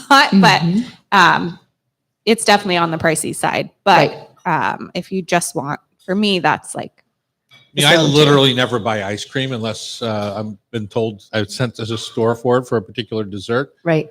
What you buy a lot of ice cream? Yeah, we buy a lot of ice What's cream. your go-to chocolate ice cream? nobody in my house eats chocolate ice cream. We eat typically vanilla, cookies and cream. Mm-hmm. Roy likes strawberry. That's my favorite. Or mint. Ben, my husband loves mint chip. So we generally switch between McConnell's, Ben and Jerry's, and Haagen-Dazs. And do you I ever would make say. it? No. No. If we were doing a shortcut or scratch segment right now, I would say I never make ice cream. And Tom, you've got a couple nice recipes in your cookbook. My sister's favorite is the maple, and there's no eggs in it, I don't think. There's no eggs in that. Yeah. That's a very simple, Yeah. I think just syrup and cream and an ice cream machine, Yeah, if I'm not mistaken. So very simple. something like that. That sounds And it delicious. melts beautifully. Mm-hmm. Yeah. I mean, every time I have homemade ice cream with like a good base, I do feel like it's worth it. You Uh-huh. taste the difference and I think it's delicious, but it's just not something that's in my You've got other priorities right now. repertoire. Yeah. Well, I think that it would be very difficult to outdo some of the best brands that we're tasting with a homemade product. And mostly it has to do with the machine that you have and how it comes out. And there's only one real machine. You make a base. It's called a Paco Jet. And it's you make a base. You don't freeze it. You do freeze it, but you don't churn it, right? Okay. You just put the base in a little tin. Based like a creme anglaise. Yeah, that and you have. the thing looks like a blender, like a McDonald's blender, where you put the cup in, Mhm. and it goes zzz, and it comes down, and it churns to order. Ooh, I ice want one cream. of those. Yeah, they're about $3,000. Oh, never mind. And, I had one when they first came out 25 years ago or so, Uh-huh. and they literally churn your sorbet or your ice cream. Do you to still have order. it? I don't. Oh, But you could also put in, let's just say, a jar full of pea soup, and freeze that, and then it will puree your soup to order, depending on what you're using that Paco Jet for. PACO Jet. okay. And so You heard it here. sometimes it's about the texture more so than the flavor itself. Mhm. Right. Love that creamy texture. So Interesting. Well, And I think it's also about like tempering it right. Don't eat it just rock hard. out of rock the freezer. hard, Right. but wait until it softens down a little bit. Everything's going to be better when it's warmed up a little bit, like that. good tip. Yeah. Well, thank That's you. the hard one.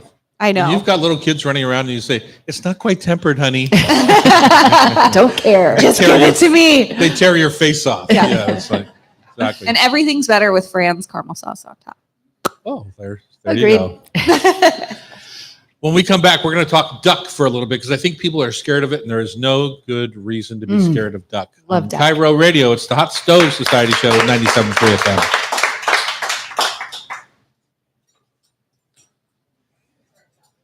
So, did we have a consensus out there on favorite vanilla? Who liked the Breyers best?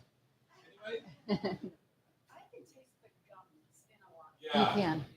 And I think that distracts me because it leaves an aftertaste in your right. mouth. Sometimes when you leave them out on the counter, they don't melt. I mean, they do eventually, but It's they. like a full one. Yeah. Loretta, do you get Costco? Because this guest was saying that's her favorite. Like Kirkland brand. Kirkland signature, yeah. I've never had it. It's Creamy, really creamy. You could look up online right now and find out who makes it. Because there's all these articles out there about who makes Costco's signature product. Oh, I did not Yeah. know that. That's great. Yeah. New tip. So McConnell's, interesting, that's a winemaker and a restaurateur, husband and wife that own that. Oh, really? In Santa Barbara. Did you know that or did you look that? I just looked it up. That's awesome. Yeah. Yeah. Hi, Kevin. I think it's third generation or something. So they obviously have taste in their background. Very good. I was friends with Jenny. You see her ice creams out and about. From Yeah, the UK. I have a sister in Nashville, so we've been eating. So you eat at her ice cream shops. Yeah, I've been to the one in Nashville. She struggled so much with listeria over the years. Got closed Oh. down Yes. maybe Oh. 3 or 4 times. Yeah. Sweet lady. And so she says battled back every time. So. Yeah. It says it's sourced from a small dairy co-op in Humboldt, California. Okay. Really? Dairy co-op. Costco. Let's see. I'll have 40 pallets of vanilla, please. From a small dairy co-op. Yeah. Humboldt creamy products are all organic and hormone-free, and ice cream dominates 70% of the 95-year-old company business. Wow. And they make Kirkland brand vanilla. That's what they say. Shocking. And that's from September 2024. So it's Yeah. current. Yeah, legit. Right, ready, set? We're back here. It's the Hot Stove Society Throw, and we are going to quack, quack, quack our way through the next segment. My favorite. Duck? Mm-hmm. Is it really? Yep. I now know how to rotisserie it properly. Uh-huh. With the you taught me with the pan instead of the foil that Right. breaks apart and Right. potatoes underneath. So I don't want to ruin it, but I love duck. Yes. I had to throw away my rotisserie because it doesn't fit on my new grill. My new grill's a 24-inch grill kettle, and all the classic Webers are 22-inch kettle. So what are you going to do now? I don't know. They don't make one that Make one, size. yeah. Oh, can you So make now one I'm just yourself? roasting them, Yeah. just well, like oven roasted. Yeah. Okay, I want the tips. Yeah. Okay. So on my dinner last night, I've talked about this a couple of times, but I had 12 people for supper, and I was trying to think what I could do that is, when you're doing a dinner party, as you know, you have a podcast based on this, right? How to do a party, don't you? I do, but it's for the hesitant host. It's not for fancy people like you. You already know it. You already know how to do this Well, stuff. I immediately start thinking of things that can sit and hold, Yes. right? And so the first thing I went for was a duck confit. Mm. And simple. We seasoned the legs 3 days in advance. I want to say I did it on Wednesday, and I served it Thursday maybe, Okay. and then with salt and herbs, and then you pull them out, and then you just slow cook them in duck fat, which is the most expensive part of the evening. Uh-huh. That big pile of duck fat, but it's reusable, Yeah. Well, right? you probably already had it from duck seed made before. Yeah, prior. not enough. Not though. enough. Not for 12 Not for people. confit. Okay. Yeah. So anyway, I bought $30 worth of duck fat to figure out how to have enough. And now it's seasoned duck fat because I did cook the legs in there. So now when I strain that out, I'm going to refrigerate it and separate the fat again from the juices of the duck because the fat will last forever in my freezer. So duck confit, when I get done with that, I pan sear the skin on the outside to get a nice, beautiful brown, crunchy sear on the duck. So now I can set that aside. I took the livers from the duck cavities and made a little liver pate out of it with shallots and butter and a little Amaro and a little Hennessy VSOP. And just made just a classic little duck liver mousse. Served on toasted brioche, butter toasted brioche. Yum. And then I took the big Muscovy duck breast, which were over a pound a piece, and they have that nice thick layer of duck skin that freaks people out. Right. So I put that down in some duck fat in a cast iron pan on medium to low heat, and I just render that skin on the one side. I crisscross cut it, salt, pepper, fresh thyme. Render that skin on the one side until it's dark brown, but low and slow. If you go too fast, you're not going to get the It render, won't. right? Right. But it becomes this big, thick, salty crackling on top of the raw breast. So then I just pop it over, give it a quick sear, and then when I'm ready to serve my dinner, I can just take nice little rare slices of that duck breast. So I've got the well-cooked confit, and then a couple of nice little duck breast slices that have that salty, crispy skin on the outside. So texture differences, doneness differences, and then I've got my little liver toast as the final garnish. So duck 3 ways. What's the 4th way? I took the Potatoes. duck fat Oh yes. and I Nice pan fork. roasted the potatoes in the duck fat with some butter and rosemary. And so now I've got duck 4 ways because Got it. you can't talk Sounds like a light meal. you can't talk about duck without honoring the fat because the fat True. is the thing that keeps giving, right? A 5-pound duck will render 2 2 cups, pounds or 2 cups? 2 cups Two of cups, fat, if yeah. not up Which close is- to 3. Yeah, 2 pounds. So if you have all that, you just freeze it. And now forever, you can just make potatoes. You can do anything you Mhm. want with that. You can pan fry a steak in it. It gives it a nice earthy umami kind of quality when you pan fry a steak in duck fat. Mushrooms? Mushrooms, perfect. So that was my 4 kinds of duck last night. And gotta say, it was pretty good. Have you ever done that before? I or made you a just- rookie mistake, though, which I'm hesitant to share. Oh, you got to share it. Own it. I overcrowded my dinner plate, What does that mean? which means that I have a dinner party and we got 5 courses, so you don't need a lot of food. Mhm. But it's hard for me not to build a restaurant plate. Okay. Like if I gotcha. was doing that very same dish at the Palace Kitchen Mhm. and I send it out to you, I'm not, and you're only having 1 course, you want a full plate of food. Mhm. And I think that way in my head, and because Mhm. I don't, Terry would think the opposite, right? He was Absolutely. always coursed little, teeny little Tastes portions. and bites. It's like, yeah. dude, I'm 300 pounds. I can't have this one bite thing, It's like, but for me, I'm always building a big plate of food that has starch and vegetable and protein. And so I did that last night in a 5-course dinner. And it was a big mistake because, it kind of all just blended together and it was too much food. And people, it was good, but it was just too much food. Mhm. So next time, Next time, either I'll split it into 2 courses, do 2 courses of duck, So like 2 ways to start and 2 ways to finish kind of thing. and Okay. this center plate a little bit smaller, Yeah. more edible looking portions. But on the plate, I had escarole with chanterelles. Wow. I had the potatoes. I had the 3 kinds of duck, And that was just one course. and that was just 1 course. It was Okay. just too much. Yeah. Too much on one plate. Yeah. And people. So that is a rookie mistake that I should not be making, but I did. So I came clean So just so that you guys that are listening don't feel bad and don't make do this it. mistake. Yeah. Don't do Don't it. do it. Don't Yeah. do it. You're much better off. Restraint. Because we just had a nice little fall salad like we Mhm. talked about, right? So it was other than that, and then for the last course of supper, Robin came from Hello Robin Oh, Cookies yes. and did ice cream and cookies for the Oh. final course. She brought 10 different flavors of cookies. We sent around the table with to-go bags. Hello, Robin.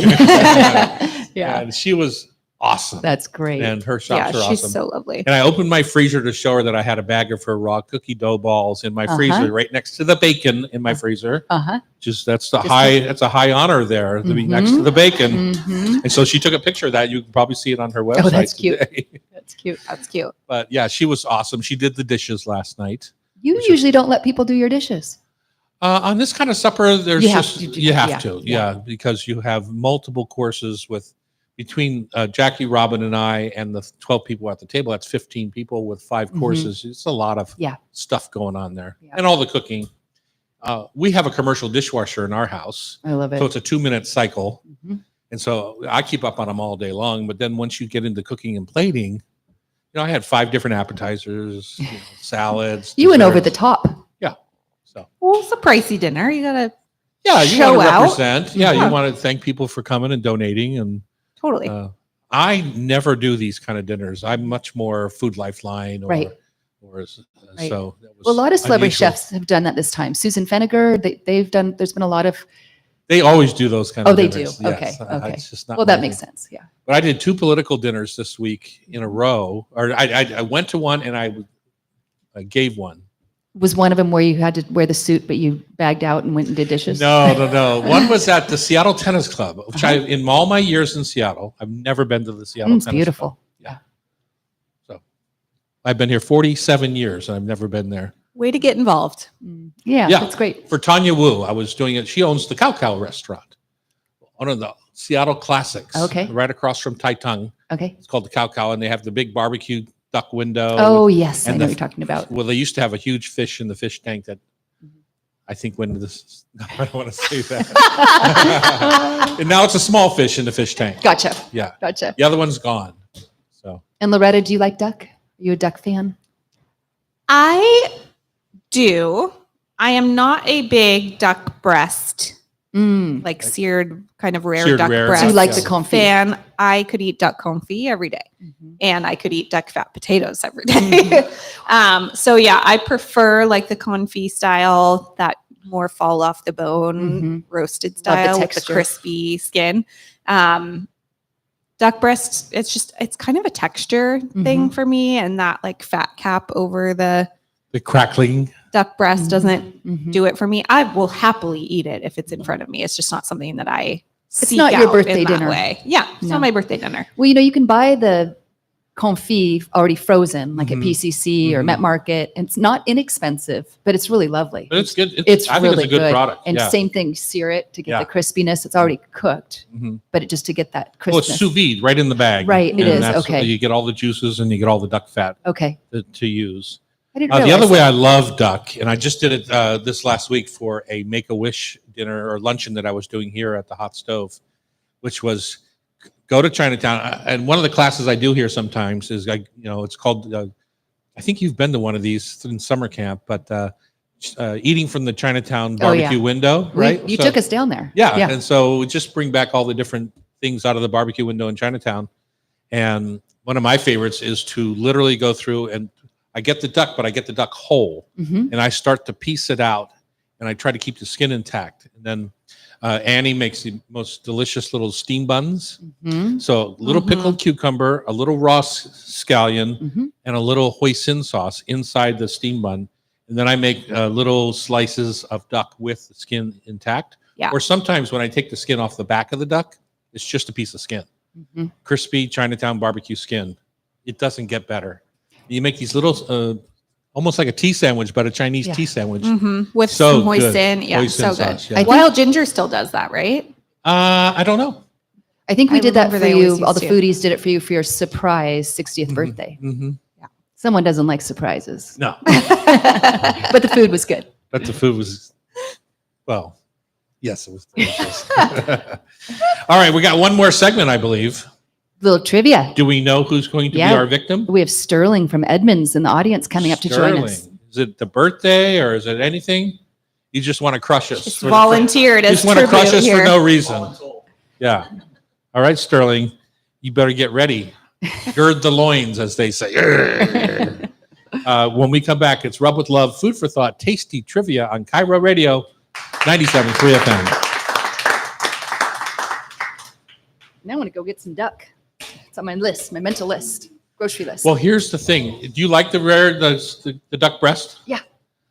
Donnie has it in his case down there. They're Okay. Cryovac, and they are 1 pound, and they are Perfect. the best. Okay. Yeah. Okay. Muscovy duck breast. I got to get down there. Oh, Yeah. yes. You can buy the little smoked nuggets at in like the delis of the fancy grocery stores too.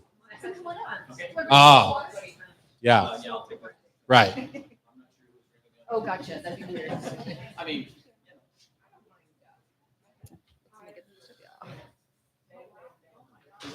Well, do you like it with shotgun pellets in it, or how do you like it? I get these right on Saturday. Oh. I remember when we went to What the right answer. France when I was a kid, and I ate duck confit at every meal for a week. I think like every Absolutely. dinner I ordered duck Thank confit. And the taters. Mhm.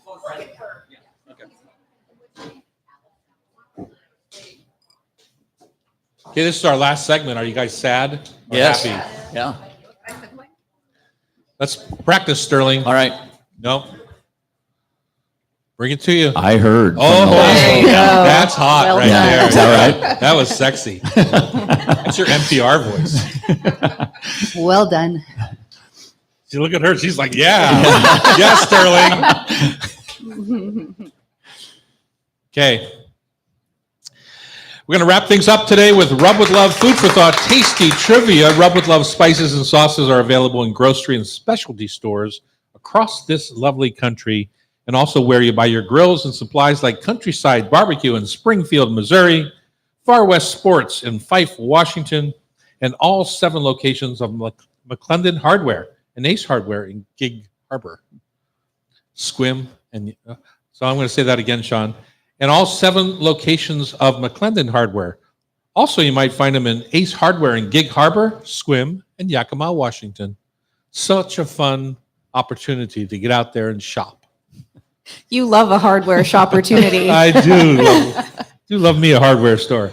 Okay, Becky, how do we play this? Do you remember, since you have so much cheese on the brain Oh, and bread. and And bread? yes. I do remember. We've got 5 questions for each one of you, and we've got a guest from the audience, Sterling from Edmonds, and his wife Allison is sitting behind, and so she might, give you some little tips. Ooh, It's a good move. And I that hear could be disqualification. I hear you guys that feels play. unfair. You know this game. We know this game. This Okay. is a Saturday. This is a date day. Saturday Aw. afternoon. Listen in the car. It's pretty special. Yeah. Well, welcome. We're glad to have you. Thank you. All right. We'll have Loretta go first so you can see how it works.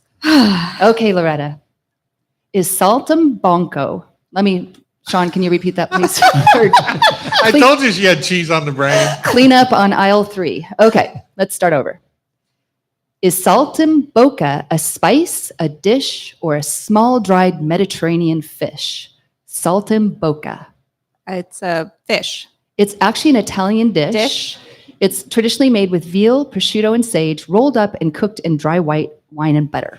I am shocked that you did not know that one. And frankly, we share the same last name. I do know what that is.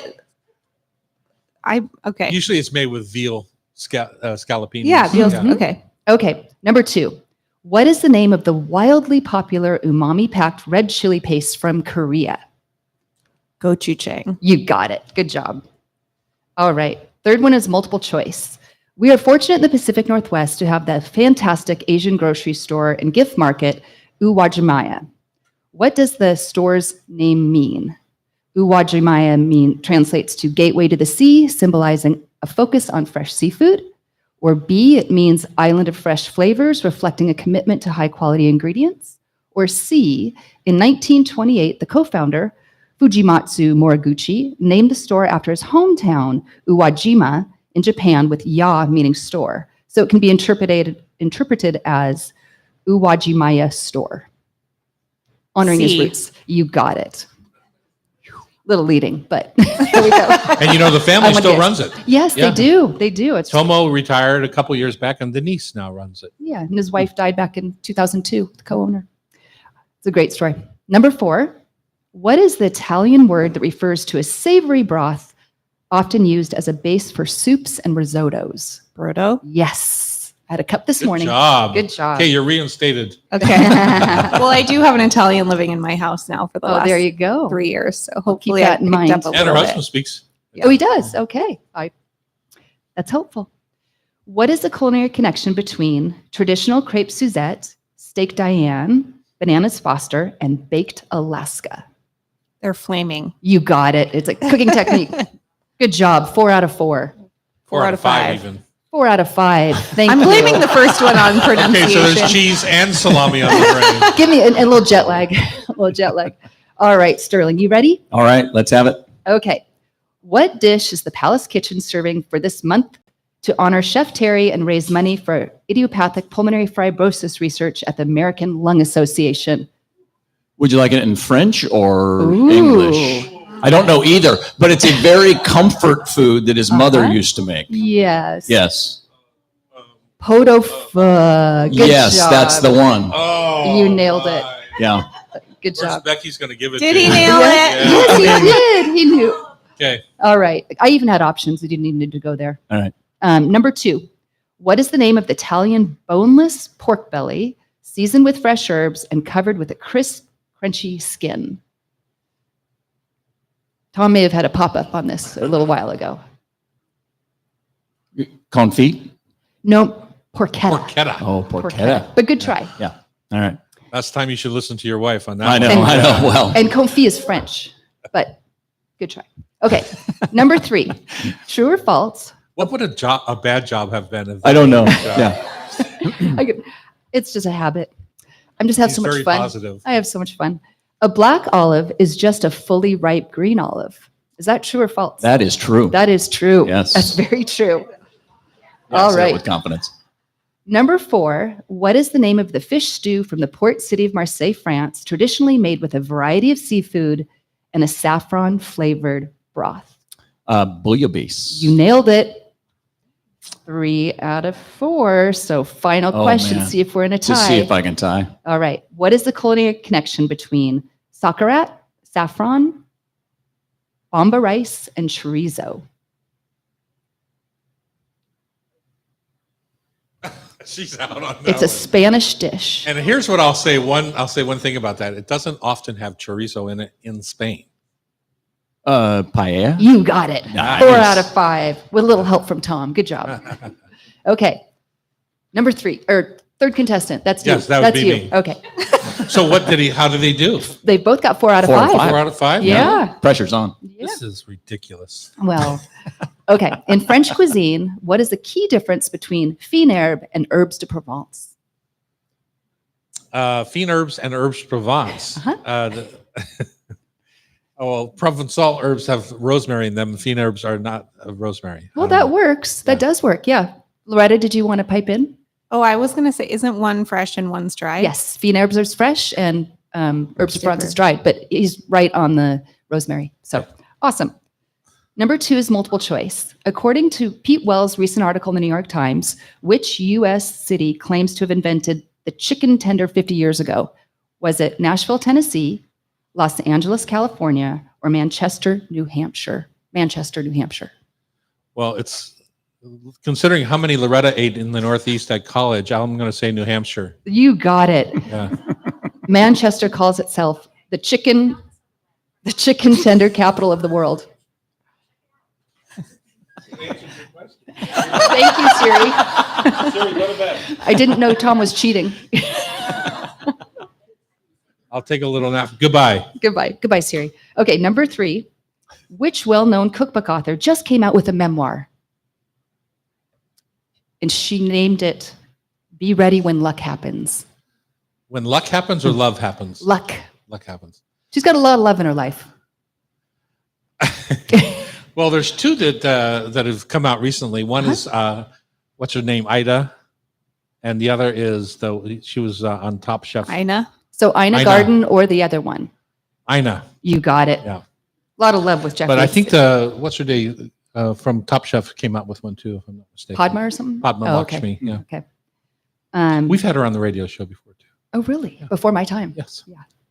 Fun. It's pretty much a celebrity show here. We got Sterling on. Yeah. All right.